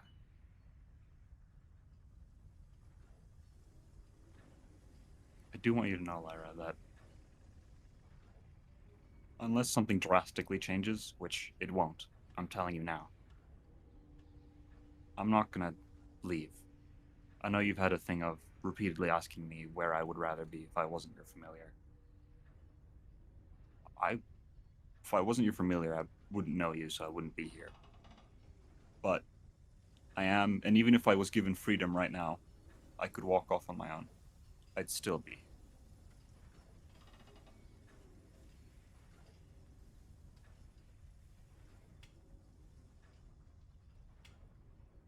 Thank you, Canis.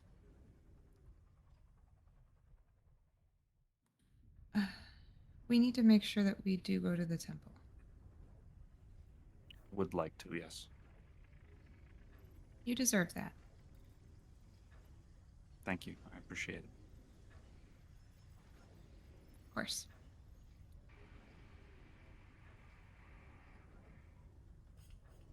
Okay. Is there anything else from anybody? No, that was it. Thank you. Okay. For me. Perfect. All right, so you guys travel throughout the day. You get your long rest. If anybody needs to re-prepare spells or anything like that for you spellcasters, then now's the time to do that. You arrive just outside of Holden Glen, and we will get ready to end here, but I'm going to put you here.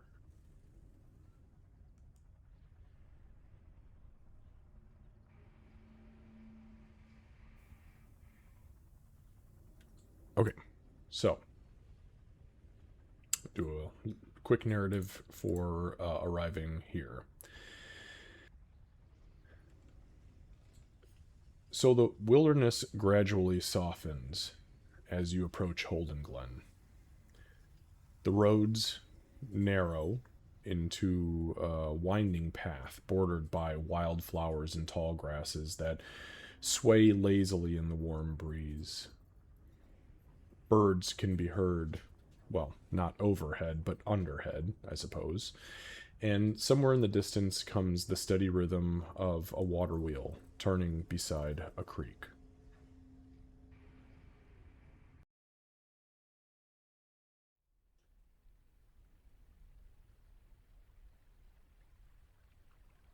Then the mist appears. Not thick enough to obscure the land, but gentle veils of silver-white fog drifting lazily across the fields and the waterways, catching the morning light and turning the landscape almost dreamlike. And beyond you stands Holden Glen. At first glance, it scarcely resembles a town at all. There are no walls, no battlements. Instead, clusters of canvas lodges and timber halls sit comfortably among groves of ancient trees. Streams wind through the settlement like silver ribbons, crossed by graceful stone and wooden bridges. Everywhere, life seems to flourish. Trees bear fruit despite the season. It is winter now. Flowers bloom in impossible abundance, and the grass beneath your feet seems lush and soft, almost untouched by drought or blight. It feels less built than grown. As you draw closer, you notice people. Towering furbolgs move slowly through the settlement, carrying baskets of produce, bundles of herbs, and carved wooden tools. Eladrin wander the pathways, draped in seasonal colors, their moods reflected by their shifting appearances. And tiny fairy folk dart overhead like living sparks of color, laughing as they weave through the branches and the rooftops. No one appears hurried. No one appears afraid. Children chase one another beneath the trees while elders gather around fire pits, potentially sharing their stories. The air itself feels different here. Cleaner, warmer, more alive. Near the center of town stands the great Temple of Temetnu. Its structure blends seamlessly with the surrounding landscape, decorated with flowing water channels, fertile gardens, and carved depictions of rivers, crops, and prosperous harvests. Pilgrims and farmers alike come and go through its open doors, carrying offerings of grain, flowers, fish, and crafted goods. Not far beyond rises a second temple, smaller, quieter, built from pale stone and polished crystal. The Temple of Celestian. Unlike the lively bustle surrounding Temetnu's faithful, this sanctuary seems quiet. Wind chimes crafted from silver and crystal sing softly beneath its eaves. Its towers are crowned with star motifs. Between the temples sits a guild hall, the Guild Hall of the Peacebringers. Its doors remain open throughout the day. No guards stand outside, They rarely need to. The Peacebringers are not warriors in a traditional sense. They are mediators, guides, and protectors whose reputation for fairness has made Holden Glen one of the safest settlements in the entire region. Disputes are settled with words long before swords are considered. As you enter the town proper, several locals greet you with polite nods. A Furbolg farmer offers a smile. A fairyfolk child waves enthusiastically. An elderly Eladrin musician pauses her song long enough to wish you safe travels. No one asks your business. No one demands coin. For the first time in a very long while, arriving somewhere feels less like entering a city, and more like coming home. Amelia. As the familiar landmarks emerge from the morning mist, a strange sensation settles in your chest. The bend in the creek, the old stone monuments, the distant bells of the temples of Celestian. The Temple of Celestian, excuse me. You know these sounds, these smells, these roads. For months, you've walked through haunted elven ruins, blood-soaked battlefields, and lands touched by powers beyond mortal understanding. Yet somehow, the sight of Holden Glen unsettles you more. Because for the first time in a long time, you're not arriving as a traveler. You're arriving as someone who belongs here. And that means everyone who remembers you will be waiting to see what you've become. I need everyone to make an insight check for me, please.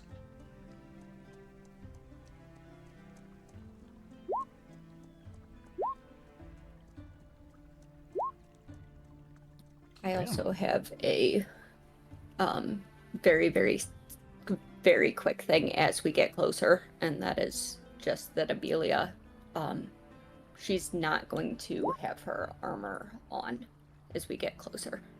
Okay, is it on the ship? Yeah. Okay, understood. She's going to leave, actually she's planning on leaving armor, shield, and sword. Like, just clothing. Still holy symbol. Understood. Still have that. But and as we, fly, as, the ship gets closer, she's definitely on the top deck, staring out at it towards the mist. She doesn't look away as we get closer at all, and she just very, very softly, just stars above and moon behind me, guide my feet and bring me home. And that's the only thing she says about what's being seen. That's it. Tiny descriptive thing. Okay, perfect. Disregard that little line. We're going to put you guys right there. Oh, there's no need to disregard that line because that line didn't show up. Here we go. There you go. Okay. So everybody except for Pain on the insight check. So the people seem to genuinely trust one another. As you look around and walk into the town, locks are uncommon, as are doors, and those doors that are there remain open through much of the day. As it is mid-morning now, it is kind of come and go as you will. Lyra, this is a passive history check for you, and a success. So the runed stone monuments scattered throughout the settlement are significantly older than the town itself, suggesting that Holden Glen was built atop the remnants of some sort of forgotten civilization.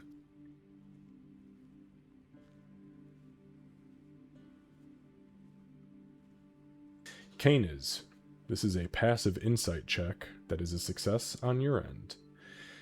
Beneath the warmth and hospitality of this town is a quiet vigilance.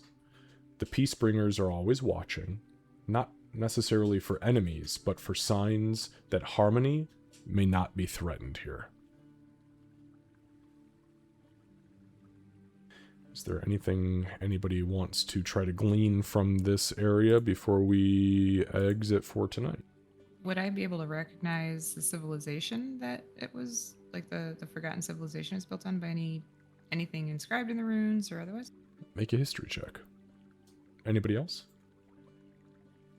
It's not at advantage. I don't know why I did that. No. There is nothing in anything that you've read that has anything to do with this. As we get closer, I want to look to see if people are acting just because there's recognition as we come back, but are people acting differently than I'd expect? Like, I'm trying to figure out if word of whatever's happened with Dad has stretched. Sure. Go ahead and give me an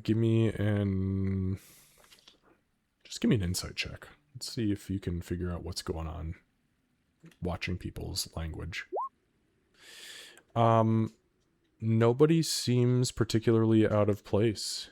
Everybody's kind of going about their business. Okay. All right. That's it for me, I think. Okay. Anybody else? Slightly Nothing for me right now. Nothing. Sorry, guys. A side note: should I mark off a spell for rations for today? Because I would cast Create Food. Yes, please. So just okay. Yep. I will. Yep. Yeah, we'll assume that you guys, as you are waking up in the morning at the tail end of your travel, that you are preparing that, casting it, and providing everybody with their sustenance. Okay. I did add my gear to the party inventory and stuff, so it is not on my person. My AC, etc., has been updated. Perfect. Okay. No other last minute questions from anybody else about Holden Glen. Okay, excellent.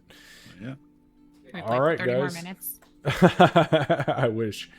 If Lucy wasn't in Africa. Yeah, there's a lot more questions, but that'll have to wait for next time. Yeah. Okay, excellent. Well, guys, we will go ahead and end tonight's session here then. And if you have anything from me moving into the week, please send me a message. Or converse in your group and then have Candace just give me the info. And if I don't hear anything back, we'll just continue to plan on with what we have set. And your guys' yellow circle is where you guys will be considered as landed. You're landed outside the city, but you have moved in through this bridge. And you are nearest the Temple of Celestian, and you are obviously welcome to do whatever your heart's desire. And that'll be that. All right, guys. Excellent session. Yeah, had a lot of fun. Glad I Great didn't session. miss it.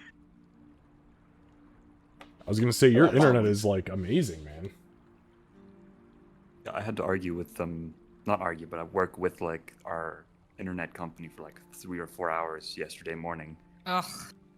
Because they're, like, we had to swap routers. I have, like, you can't see it behind me on my bed. There's just a big black router. That's their new router that they don't know how to work. So I had to plug in the smaller, older one. Hey, it's working great. So whatever you're doing, keep doing it. Yeah, for real. All right. Guys, we'll see you here next week. Thank you all so much. Have a fantastic work and or school week. I'm still on vacation for another week. Oh, hell yeah. Shh, then we Oh, can't then go we for can- another hour. Yeah. Yeah, what the hell, man? Get the got fuck out of another here, hour in Lucy. this. Come It's on, only man. 5 a.m. Fuck. Not to go for another hour. Come on. He would too. We could peer pressure. I him know. into it I so know. bad. We could, but we won't. We won't. We know our restrictions. That's okay. Sleep. All right. Take care, guys. Have a fantastic week, and we'll see you next week, okay? Good night, everybody. Great game, Night. everybody. All right. Great game. Right. Take care, guys.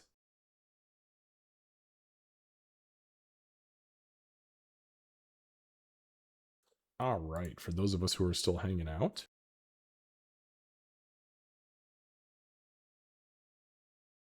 let's find someone to raid. Ooh, iMonk is playing Divinity. Well, maybe we'll do some iMonk. We'll see what he's got going on. Divinity, Original Sin. Oh, 2. Oh, nice. This is, yeah, this is the good stuff. All right, we'll raid iMonk. We haven't done that in a long time, so here we go.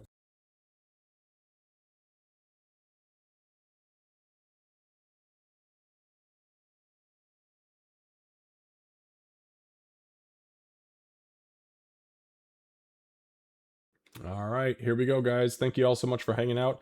We'll see you next week with the arrival in Holden Glen and all of the craziness that I, by the way, was not expecting Amelia to take off all her fucking armor and weapons and stuff. So this is going to be super interesting. She's like, oh, I can't do anything if I don't have my sword. It's going to be a interesting conversation. Here we go.